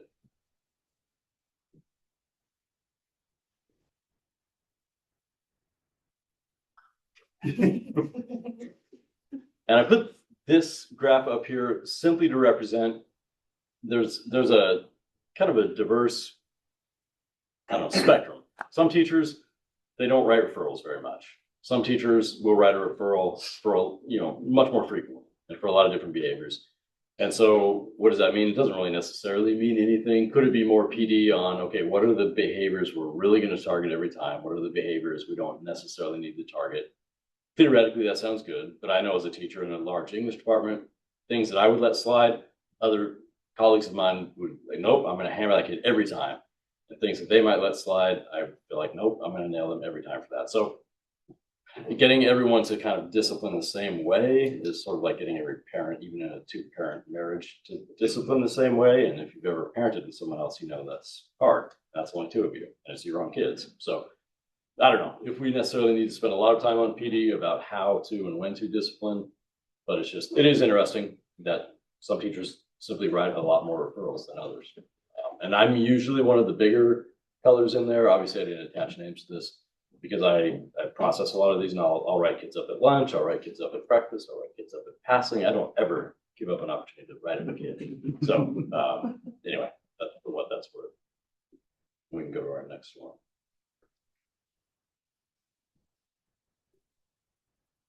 All right, and then thinking about equity, racial demographics. So white students, about 63%, I think was the number. Hispanic Latino is a little bit closer to 26%. That's just the number of referrals.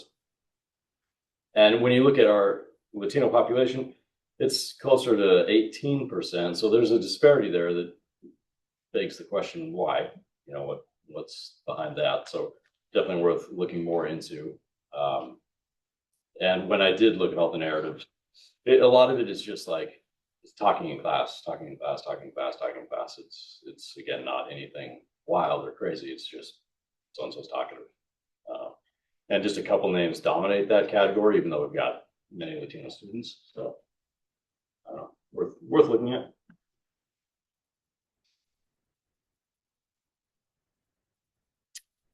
So the most frequent behaviors are pretty low level: tardies, talking, refusal to engage, and horseplay.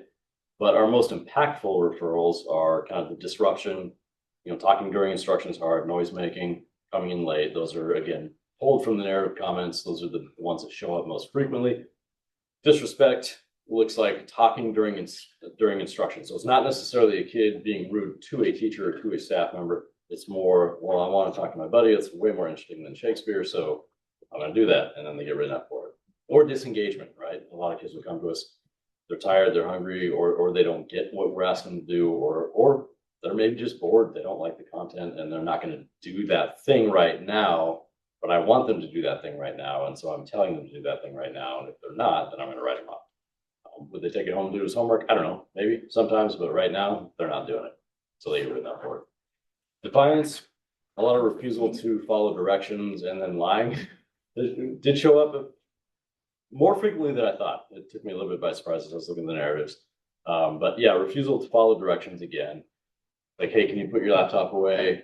And then I look back at you a couple minutes later and your laptop's still out, so I'm going to write you up. But again, it's not high level behavior. It's not violence. It's not intimidation. Nothing like that. So good to see, but yeah, generates a fair number of referrals and is impactful to instruction.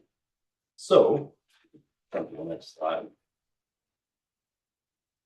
We've been doing, and this will be shared, this is shared with you guys. You can click on the underlying words there to jump to other documents, but we do base camp lessons now in-house. We used to be exclusively character strong.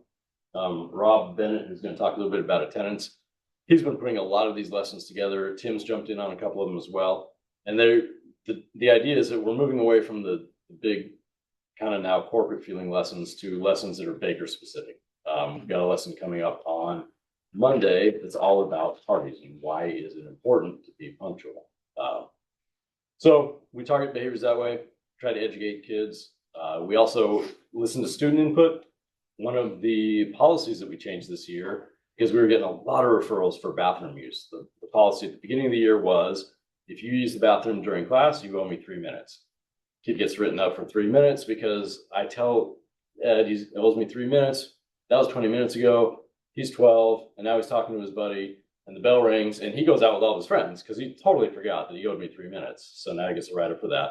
We talked with kids about that, got input, and the vast majority are like, this is the dumbest rule ever. Can you please get rid of it? Can you please treat us a little more like adults? I mean, we've got to go to the bathroom. We've got to go to the bathroom. Is that such a big deal? Now we're kind of back to what is, I think most of us experienced in school. Hey, teacher, I got to go to the bathroom. Okay, you can go to the bathroom. Or, hey, teacher, I got to go to the bathroom. You can't. You go to the bathroom 5 times every day. Stop asking. So the teacher has a lot more discretion. And we've seen kind of an increase in bathroom use. But when I talk to my own children, who I think are good kids, I ask them, hey, my son came home one day and he's like, Dad, I got lunch detention. Why? I had to use the bathroom during class. Well, why? It was 20 minutes after lunch. He's like, Dad, I didn't have to go to the bathroom at lunch, but I did 20 minutes later, which makes sense because he ate and drank at lunch and then 20 minutes later had to go to the bathroom. So student input, trying to listen more to what kids are saying, how they're experiencing some of our policies that maybe have unintended consequences and aren't really changing behavior. And then we modify, based on that.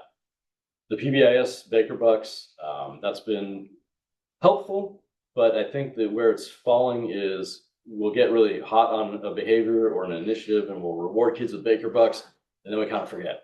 And that's something that staff have told me is like, you got to remind us more at faculty meetings to be doing this because, we change behavior and then things are kind of good and we move on.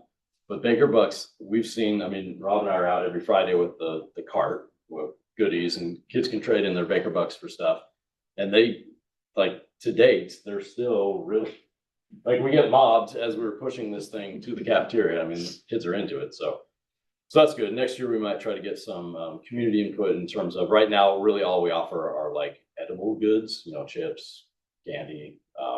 But man, it'd be great to get stuff, things donated or, if we can find a cheaper source to buy things. But right now, Takis, you can change the world with Takis.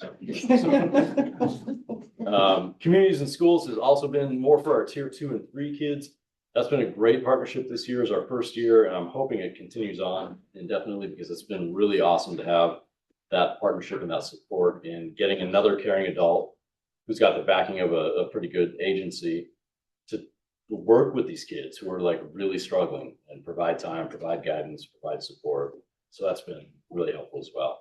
So that's why I feel like even though our number is higher than we want in terms of referrals, the behaviors that I'm seeing on campus, with few exceptions, of course, are I don't lose sleep over them. It's not a lot of fights, not a lot of drugs, not a lot of alcohol. Vaping does keep me up at night a little bit, and that's a tough one. So still working on that. I guess we can go on to the next slide, which is Mr. Bennett. So real quick with behavior, if we were to have a graph of, it's a hockey stick of infractions. So most of our kids don't have any infractions ever. We go the whole year. And when there's, there's a girl who gets an infraction, she's like, no, my perfect record sometimes. There's 20 or 30 at max kids who are just, they're trying to collect infractions. So that number is, people could go, oh my gosh, there's so many bad kids. No, there's a couple kids who struggle really hard and just rack those numbers up and make it look, the whole school number doesn't really paint the whole picture. Attendance. So this isn't the happiest of slides. We don't have great attendance. So I can read a part of it for you, but 75% of our kids have 90% or better, which means most of our kids aren't chronically absent, and 25% is. It's roughly the same for the 8th grade. In the ESD, we probably have some of the worst attendance in our educational district. High school's fairly similar.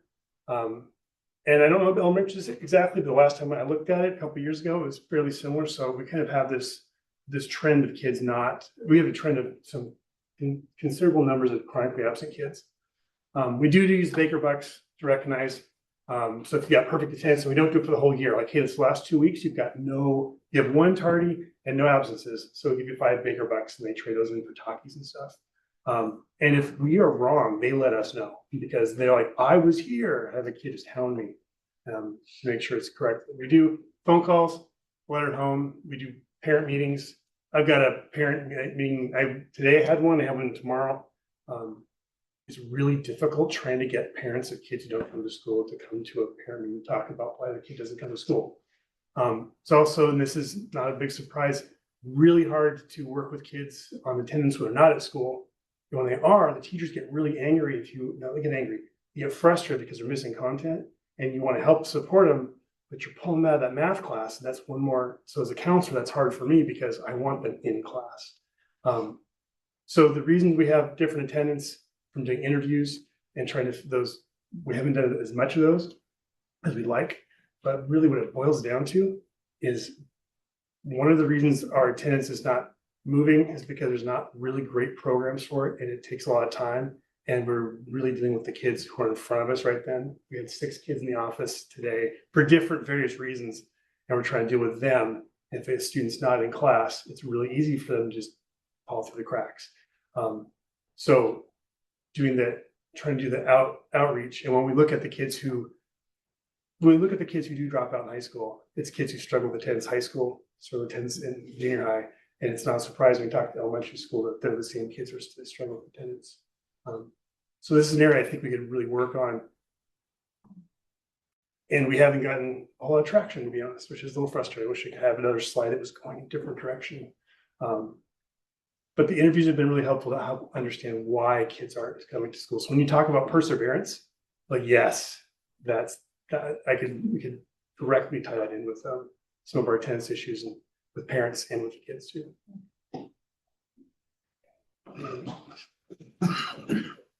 All right, and then our last category is sense of belonging. So we've done several surveys throughout the year, and Communities in Schools also has a couple of their own surveys. It seeks input from kids about, how much of a sense of belonging do they have? Do they feel like they belong here? Do they feel like adults care about them? And so our top 3 areas of strength is that, and this is again identified by kids, the peer support. Most kids feel like they've got good friends, which at Baker is not surprising because we're a small school and many of these kids have grown up together. But even kids, I mean, I hear it, I heard it just the other day. Parent dropped a kid off. He said, we were in Baker for a while. We went to a different district and we found out very quickly, no, thank you. It's like, we are so glad to be back in Baker. And I hear that repeatedly. And from families who are new to our district, they say, gosh, we came here, we had a little trepidation, but man, you guys really care about our kids. And so unfortunately, those are not the parents that jump on Facebook and talk about how great things are, right? Most of the social media traffic is folks who are not happy about it. But our kids feel like they've got friends, and that's important. They also recognize teacher concern. They realize that we've got so many teachers that really care about kids, and they feel that, they see that. The teachers support academically as well. Teachers know when I'm not doing well, and they really try to help out during lunch and before school, after school. So that's been really, really good to see. 3 areas of growth as identified by kids. Students being kind to one another outside of friend groups. That's not happening as much. And there's a million explanations why. And we've targeted things like, kindness lessons in base camp, things like that. I argue that we're battling against a lot of social media, a lot of YouTube, TikTok videos that really celebrate kind of being mean to each other. And like jokes are pranks, they're mean, right? And so we're kind of fighting against that.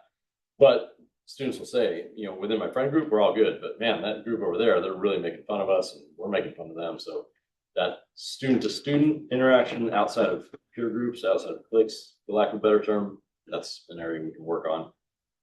Teachers seeing when kids struggle and intervening early, which is interesting because a lot of kids say, my teachers are supportive of me, especially when I struggle, but they've been able to express that I wish they had jumped in a little bit earlier because I feel like now I'm really far behind and they're supportive, but when I was struggling a little bit, maybe there wasn't that support or that notice. And then students really want to have more voice in school. We've had the heads of camp now for a few years, and that's been really great. They're doing a lot of hard work. We had an awesome dance, I don't know, a month ago, 2 months ago. Over 150 kids showed up and over 20 parents volunteered, chaperones. It was really cool. And that was all heads of camp stuff.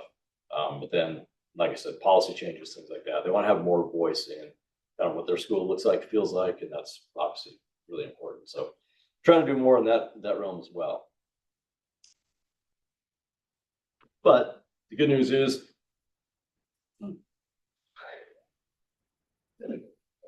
you're doing great, Tammy. So 3 out of 4 students feel comfortable being themselves at Mount Baker Junior High. And this is, a lot of input over a variety of surveys. all kind of re-aggregated, I don't know, like put together. 3 out of 4 feel respected by the adults on campus. 3.4 out of 4 feel there's a staff member who really cares about them. And then students overwhelmingly feel the teacher is talking with them and listening to them is the most important way that they feel connected. And they cite that many of our teachers do take the time to talk with them, listen to them. So that's good to hear. All right, our next slide. So looking ahead, math, language, arts, we're going to continue doing what we're doing. We're using iReady. I've been really impressed by the junior high school teachers. They're really diving into iReady and my path and trying to figure that out, how best to use it to gauge what we're doing, is it working, and then offer that differentiated support. Attendance right now, I want to take this opportunity to advocate, if at all possible, for a behavior attendance person at the secondary campus, because without dedicated time, we're going to continue to be compliant, and I can promise you that. But in terms of like really proactive outreach, I can't promise you that right now. Behavior, we're going to continue with Baker Bucks and that targeted emphasis on certain behaviors with base camp lessons in our communities and schools and other tier 2 supports. And then belonging, we're going to keep drilling down on, we've offered a few surveys to try to target certain concerns that kids have and like tell us more about that. And that's been also pretty eye-opening. So that's kind of the work ahead. I believe that's the last slide. And I know you're being kind to these guys and can leave, literally run out right now. And we'll have time tomorrow but if there are any kind of immediate questions that are on people's minds. I had a comment. Yeah. I was in a really interesting conversation in one of our elementary schools just yesterday, and was told that our students in that particular elementary, and I wouldn't be surprised in our others as well, are not checking out nonfiction books, which is very similar to the trend that you were talking about in ELA of students struggling with informational texts. And so it got me wondering about maybe partnerships between junior high and elementary to try to start promoting those informational texts and getting them reading them earlier. I'm not sure what's going on in our elementaries in terms of how much the teachers are nudging that, but in terms of student choice in the library, informational text is not big on students' list. So that might be a place to dig in, because if you could start showing students a love for that earlier, that nonfiction can really be a joyful thing. And if they have more experience with it before they get to junior high, there's going to be an increase in literacy and the ability to work with that text too. So that's just something a fun little, ooh, I heard that yesterday. And then just, wow, the breakdown of all of that information to see the different types of behavioral referrals and you combing through and categorizing all of that. I imagine that was a lot of work and also very useful. Yeah, very useful data to start pushing in on making some interesting changes.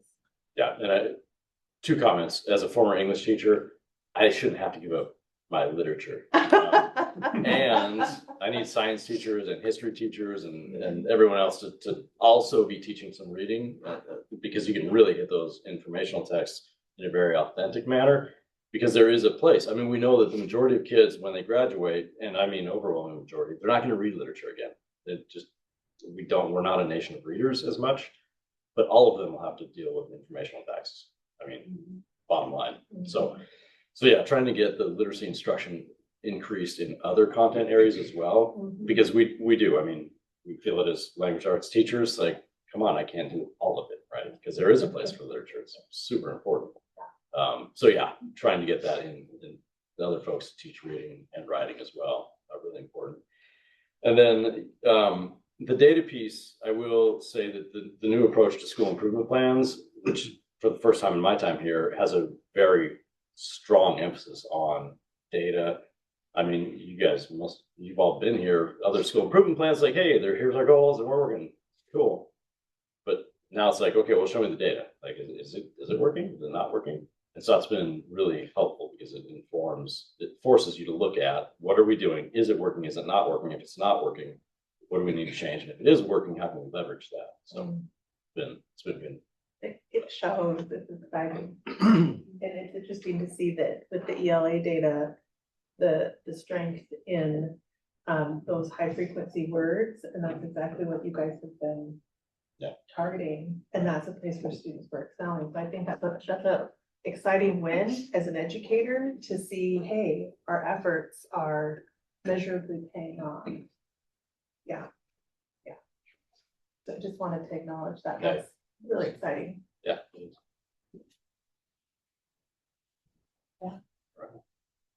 Look forward to tomorrow. Yeah, looking forward to having you guys. Yeah, thank you all. Okay, well, thanks so much. Thank you. And thanks, I really like this format, having all of the rest of you guys come in and speaking, and that it's really helpful to start putting some papers and see what all of the work that you guys are doing and that we're working together, and that's awesome. Well, thank you for the long evening. Yeah. Thank you. Yeah. Thank you.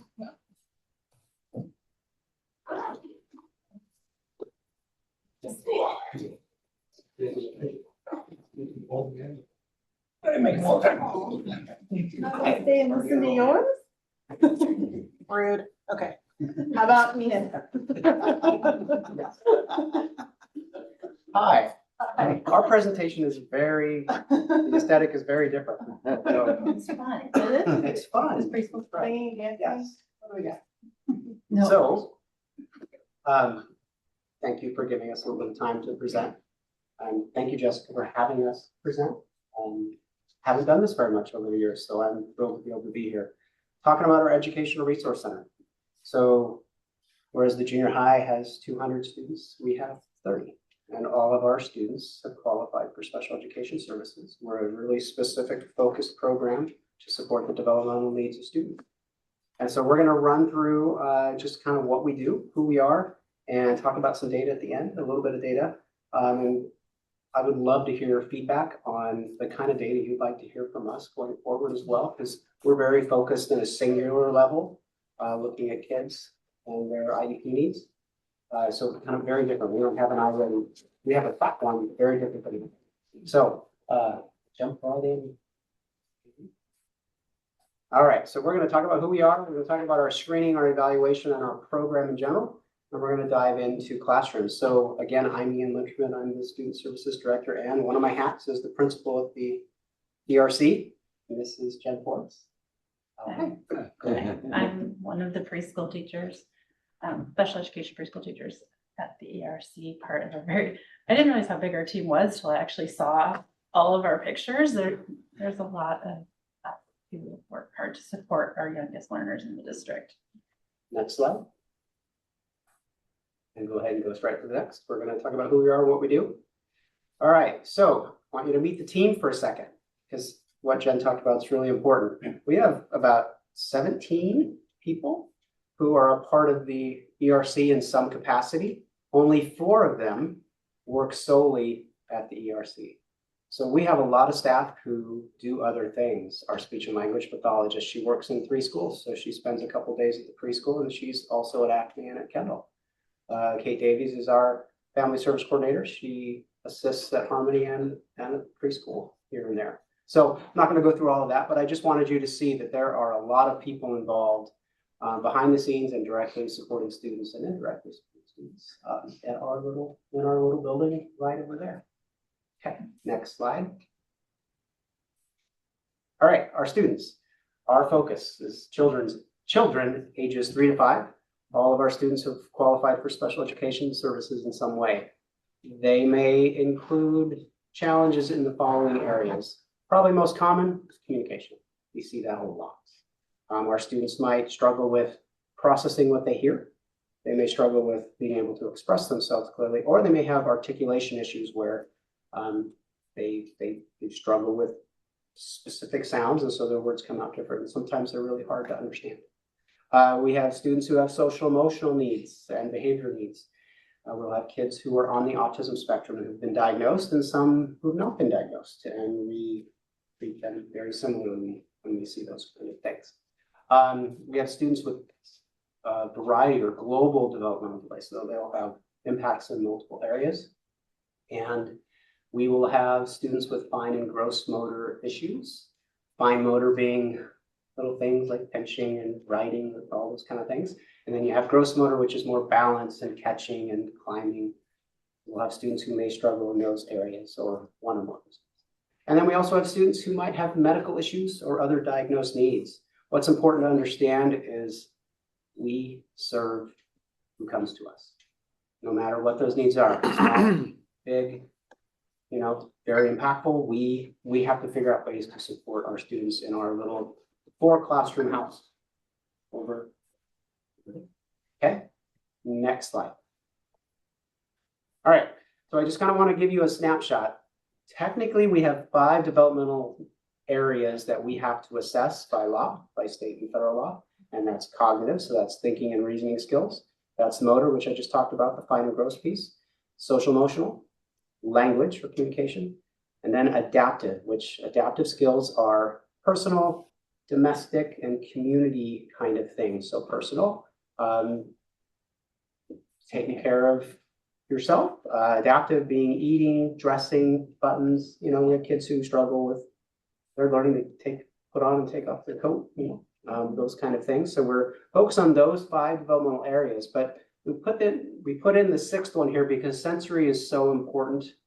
All of our students, for the most part, have sensory needs, and we're all humans. You know, like me, I don't like things too tight around my neck. That's a sensory issue for me.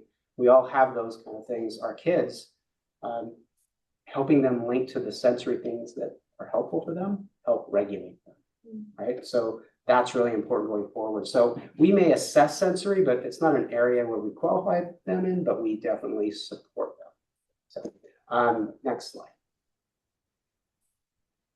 Okay, we're gonna dive a little bit. You're gonna do the child find piece?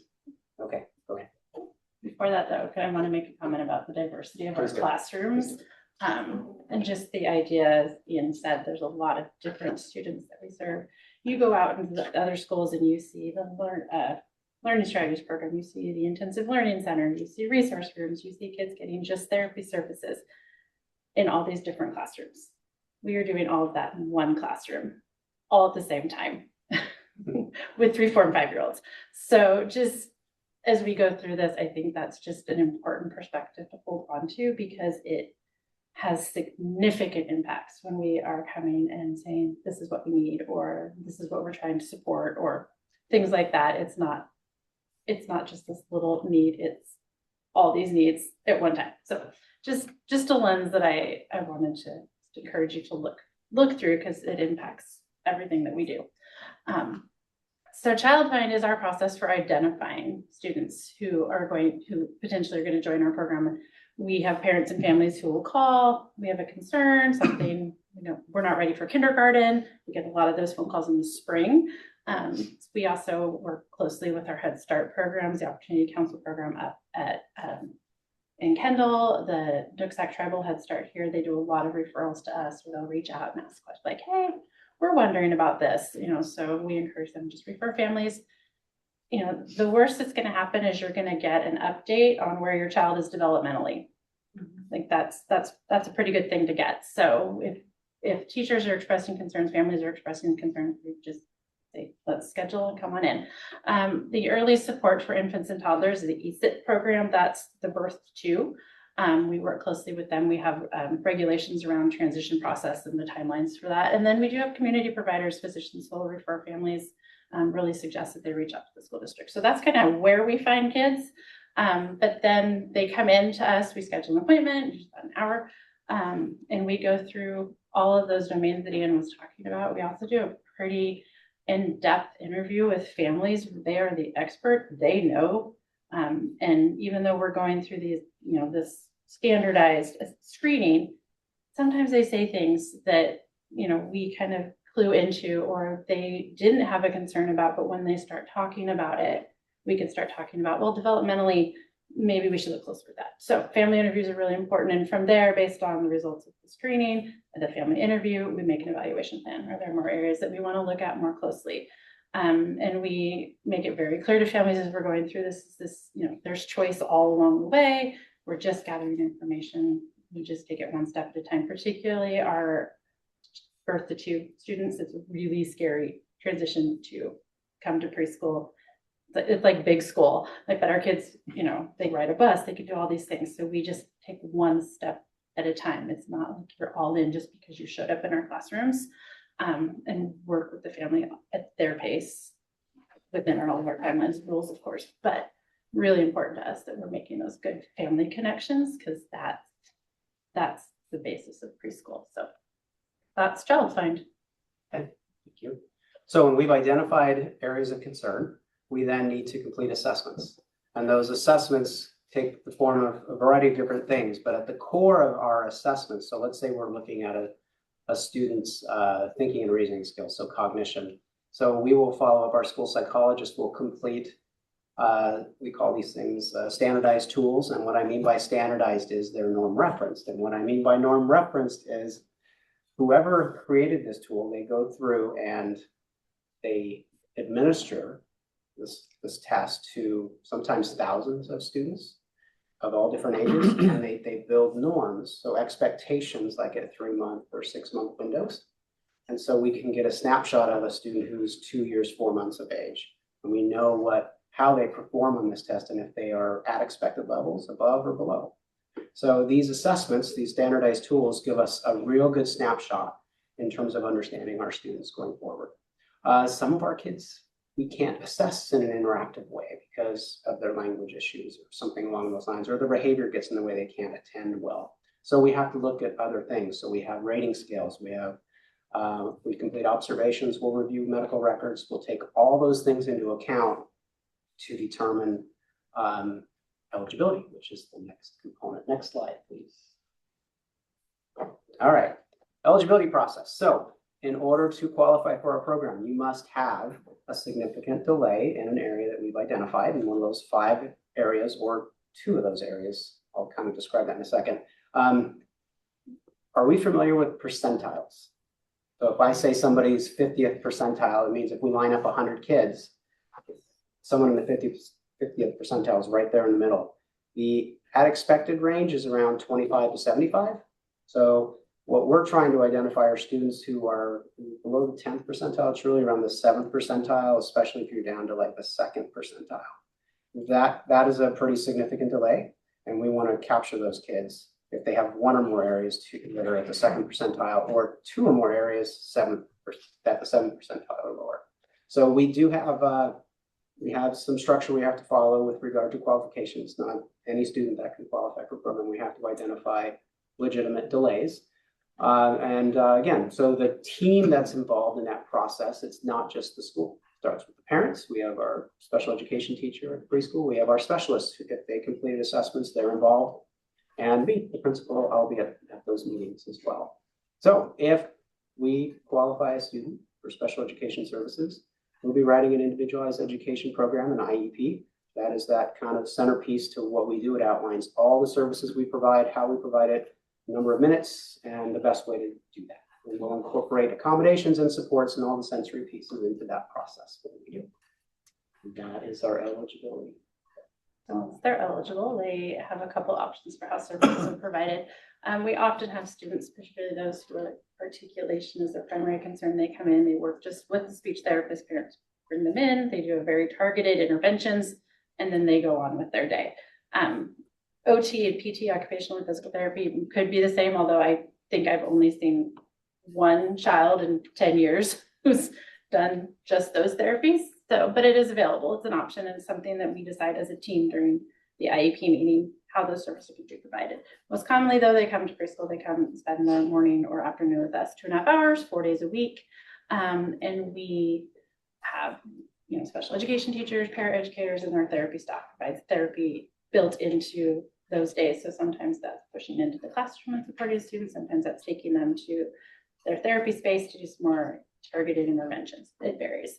But it's a lot of collaboration. It's a lot of working together, making sure that we're using the same language with kids or working on the same sort of things. So collaboration is, I think, one of the most important words that we have with preschool, because we're collaborating with our outside partners, we're collaborating with each other. We're talking about kindergarten transitions right now, so we're starting to reach out that direction to help support families connecting with their neighborhood school, hopefully, or the program that is most appropriate for their child. And then our family services coordinator is an amazing, amazing resource for supporting our families. I can't say enough good things about having that element for our team. Our families have been well cared for by both Kate and Christina, who work with us. So that's kind of in a nutshell what services, the structure of services. We'll talk a little bit about our classrooms. This is my favorite slide. These are our kids, by the way. These are some of our kids, and there are so many good things happening in this picture. There's so much learning happening in each one of those, and I, of course, know the stories behind all of them, but I will keep us on a timeline because I could talk all day about all these very special kids, and this is just a very few of the ones that I have obviously met in my time at preschool at Baker. But what you see there is just a lot of interaction, communication that's happening. If you, the bottom under the through, you see a little friend there who's painting. That's actually dirt mixed in with paint. It's the whole sensory thing. But the iPad sitting in front of her is her communication device. And it's not on at that particular moment, but it has a built-in speech program. And it allows her to be able to communicate clearly with anybody, with their friends, with us, with their family at home. So we have a lot of students who communication, as Ian said, is a very, very significant concern. So we introduce they're AAC devices, what we call them. We introduce these for these students. Last year, I think I had 5 kids running. We were running AAC learning with them. And then you'd see it, you're like, whose is this? Apparently now we have fancy name handles, which is great, but it's really important. So we take the time to meet each one of them where they are. We plan for them. If you walk in the door, you're going to see a preschool classroom. I mean, I will say that you're going to see toys and you're going to see a calendar and crafts and all of those things, but embedded in all of that is where we start differentiating and individualizing for our students. And that happens during play. The sharing that's going on in the bottom left-hand corner was so amazing. There was a lot of teacher cheering in the background. That's a really key moment that looking at, you're like, oh, that's cute, kids sharing, but I know all the story behind it. And that's a big deal. So kids, working together, just enjoying time together, sharing space together, learning to navigate and negotiate relationships. Super important. So that hopefully those skills carry them as they move forward, all the way to junior high even, right? So anyway, that is by far my favorite slide, but I could talk about it all day. So I will just, we'll move on to the next one after Tammy. Thank you, Tammy. Plugs in there. Oh, yeah. That's true.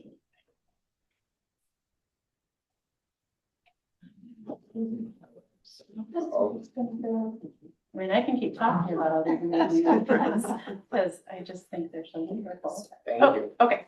So our daily schedule, I'm not going to read through all of this, but the important part to know is that every part of our day, from the moment really they get picked up by the bus until we put them back on the bus and they're back home, there's a lot of intentionality built into that. We do things for a reason, not just because, it looks like we're having a lot of fun, and you could, welcome to join us for a good round of, Danny Go any morning that it's pouring down rain. I can guarantee you we are inside dancing to something ridiculous.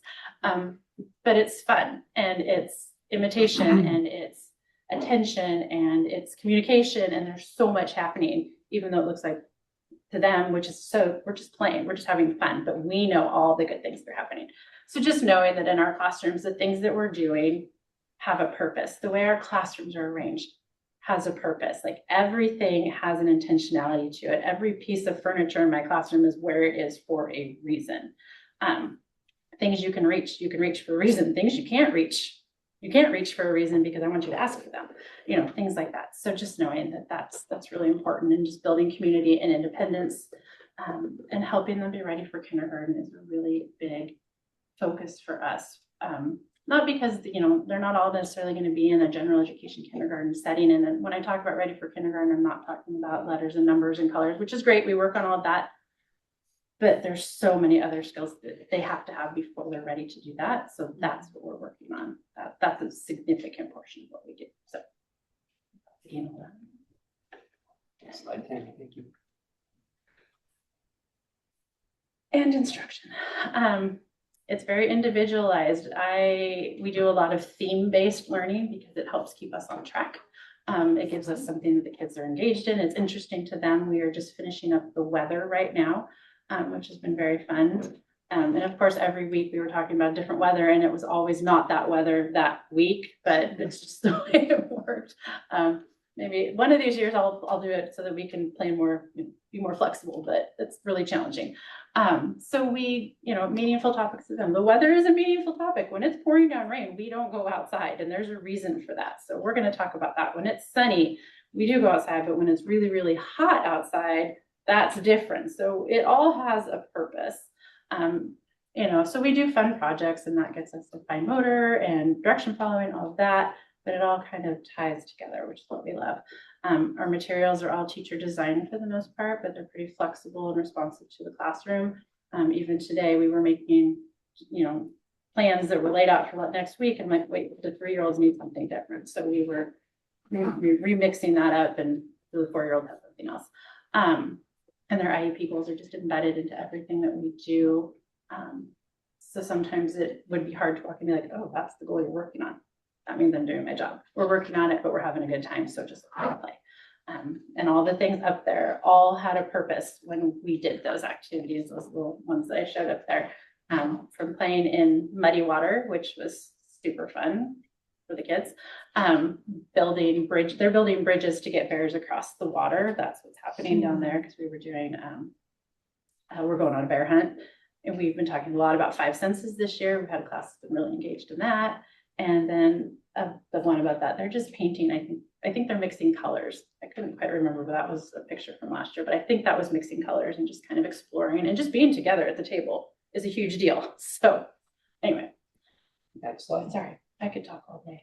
Try not to. Assessment looks a little bit different for us. We have very formal assessments that are related to qualifying. We have IEP data that we are tracking, but then we also have been using TS Gold, or the WA Kids, similar to what's being used in kindergarten, and that is helping us just to keep an eye on development across domains.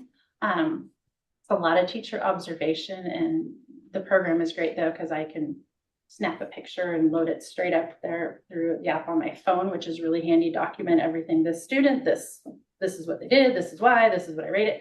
And so that is a really handy feature for the kids that families have said, yeah, that's fine, please take pictures. They're okay with that.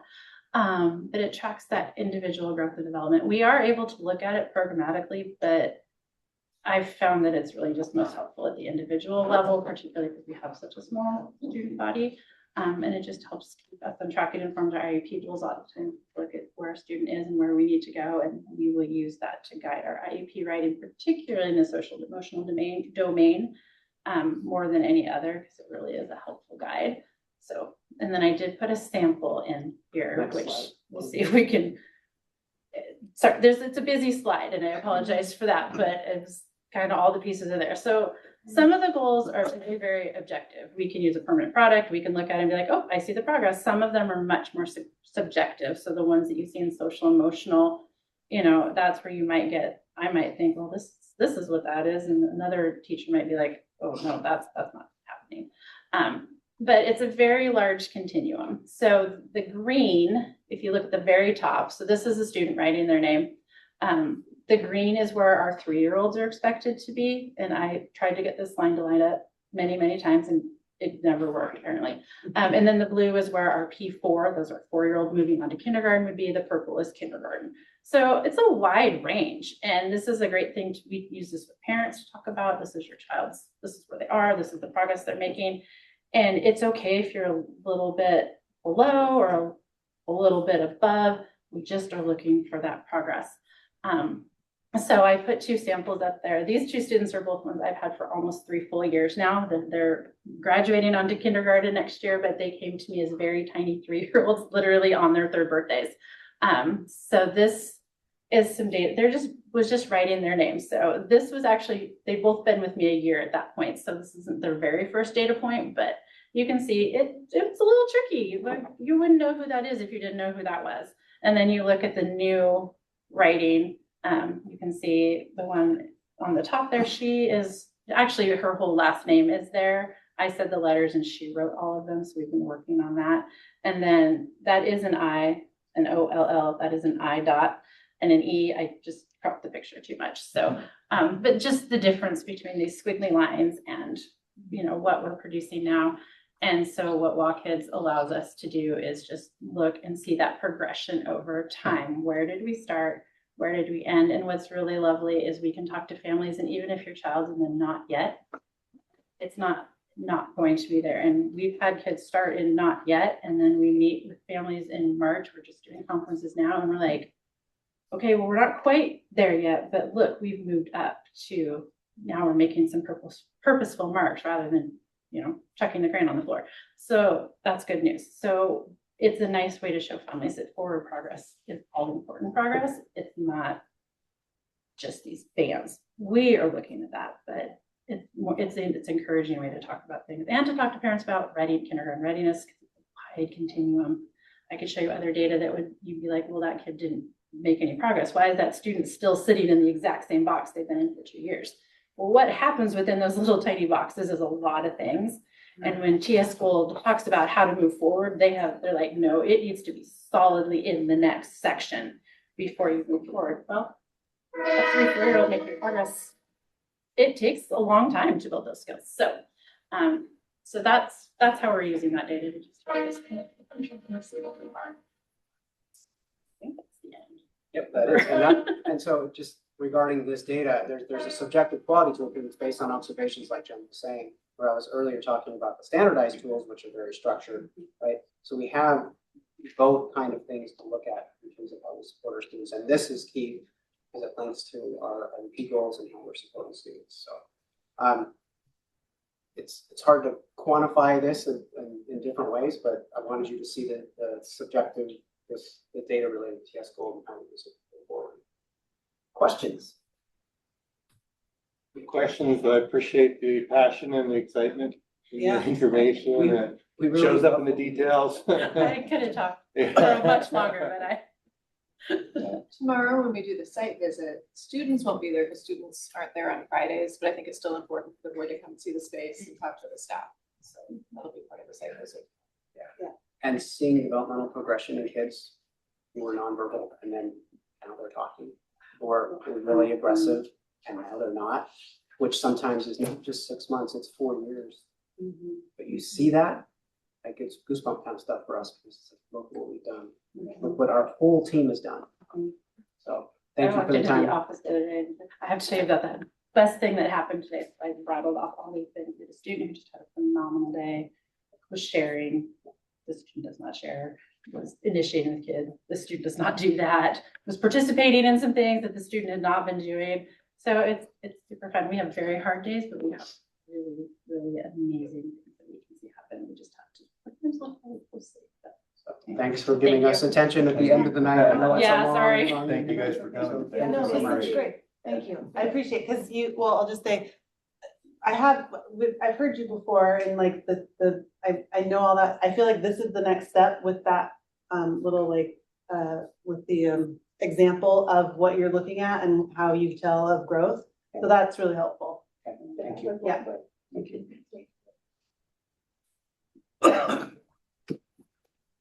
Okay.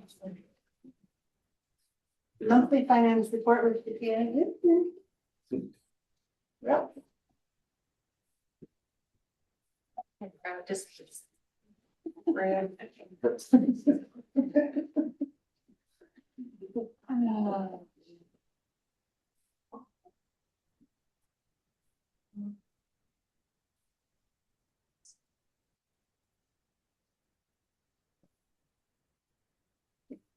Okay, I will start off by quickly sharing the budget timeline.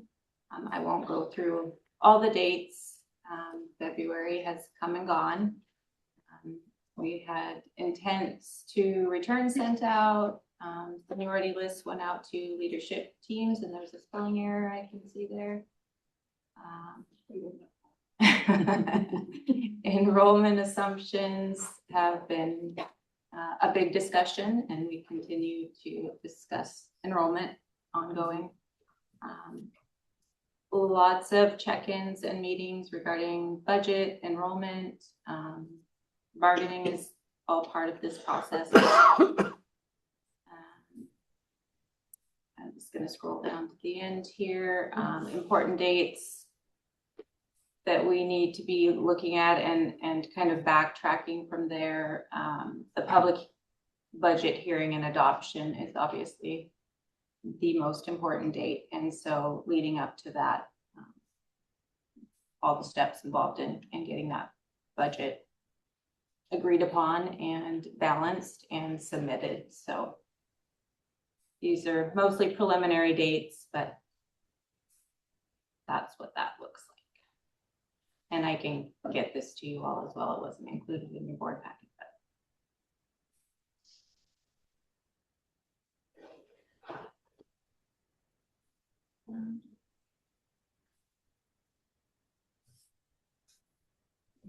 Okay, and then our monthly financials. We'll start off with enrollment. We're at 1429. That is our annual average. Actuals. Oops.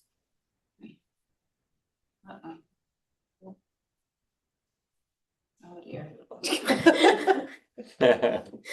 It's late. It's late.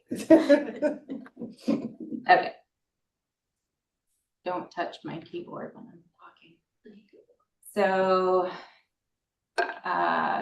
K-12, 1397, ALE 28, Running Start 33, Open Doors, not a big change between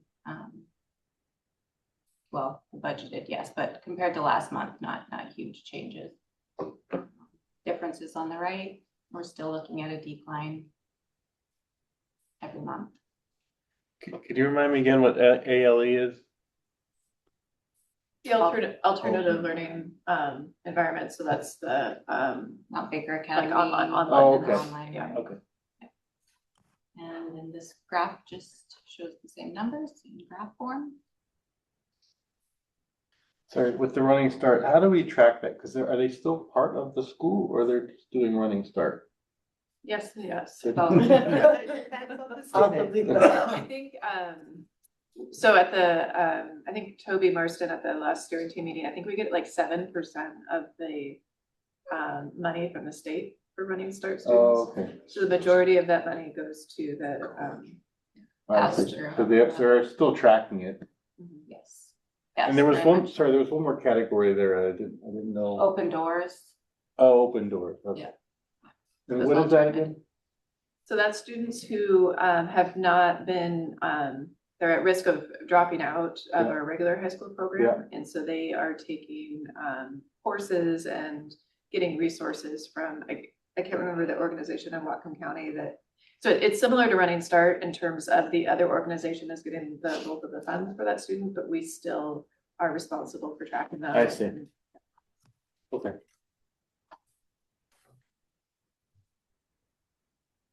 That option possible that you're? I think so. I'm still learning all the. Okay. names. Yeah. Our fund balance for general fund as of February was 984,000, which is a decline from last month, but it does ebb and flow. These are just reminders, in order to meet binding conditions, our fund balance needs to be equal to or greater than 4% of our general fund expenditures, which is 1.3 million. Policy requires a minimum fund balance of 5%. Again, the decrease in our fund balance reflects not only our declining enrollment, but timing differences between expenditures and revenue collections. Again, April should look better And we continue to be frugal and are monitoring our cash flow. A quick question, I feel like I should already know the answer to.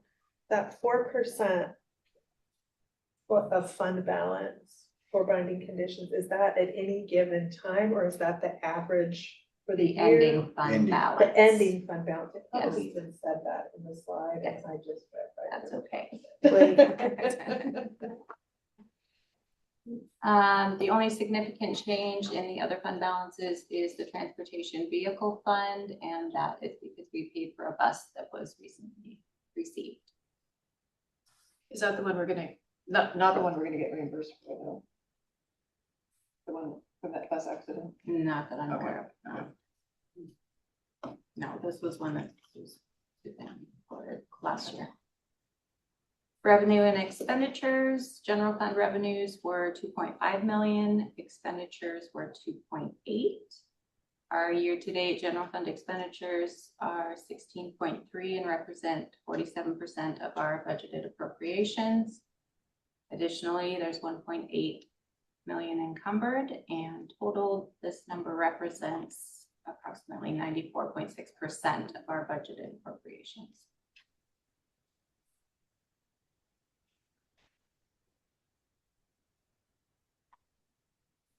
This is a graph and numbers of our fund cash balance trends by month over 3 years. I added the actual numbers at the top as opposed to just having the graph. I think it lends to a bigger picture. And you can see the numbers. 24-25 was not a great year for our cash balance.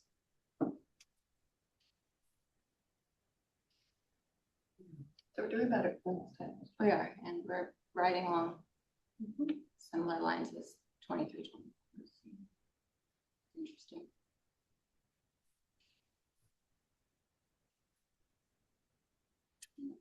And this is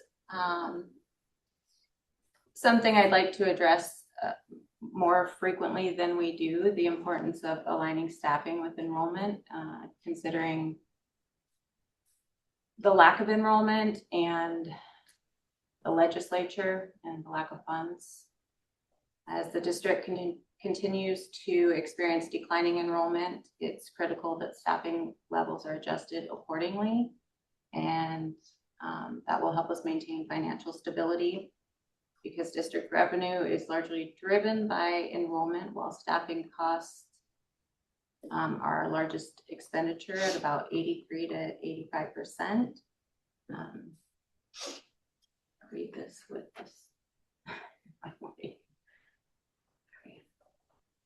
Staffing at higher historical levels is not sustainable, and that will continue to result in the use of reserves, which is our fund balance, which we're trying to build. While this may provide short-term stability, it leads to larger budget gaps in future years and increases the likelihood of more significant and disruptive reductions, which we're trying to avoid. Proactively aligning staffing with current enrollment allows the district to preserve fund balance and avoid ongoing deficit spending, make thoughtful strategic reductions rather than reactive ones, maintain equitable staffing levels across buildings based on student needs, and help stabilize the budget over the long term. While reductions tied to enrollment declines are often difficult, addressing them early helps us minimize long-term impacts to students and programs. Failing to adjust staffing in response to enrollment changes only delays the issue and increases the severity of future reductions. When we talk about the reduced education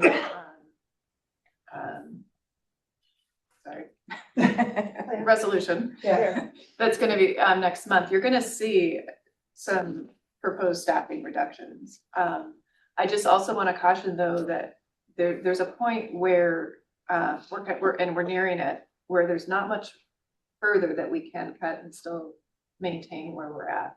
So, enrollment continues to go down. The cuts that we're proposing are in response to enrollment. It's not because of a crisis necessarily within the budget, but because we're not getting enough funding from the state to pay for the staff that we do have, that's the bind that we're in. So we'll be talking about that a lot more in the very near future.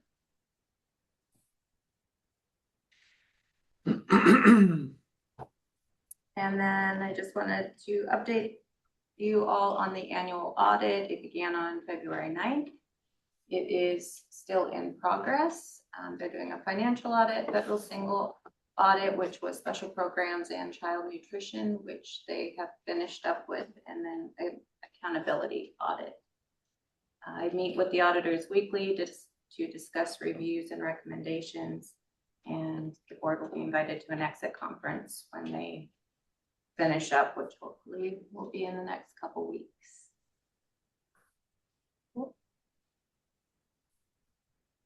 And that's all I have for you tonight. Thank you. Anybody got any questions? Nope. Free to go.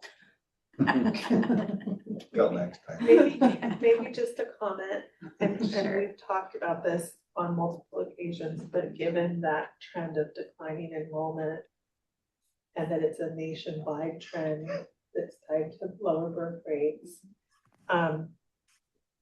I hope that we get an opportunity to maybe have a study session or something to talk about how we predict enrollment and what kind of tools you might be using to help you do that as effectively as possible. That's outside of my wheelhouse, but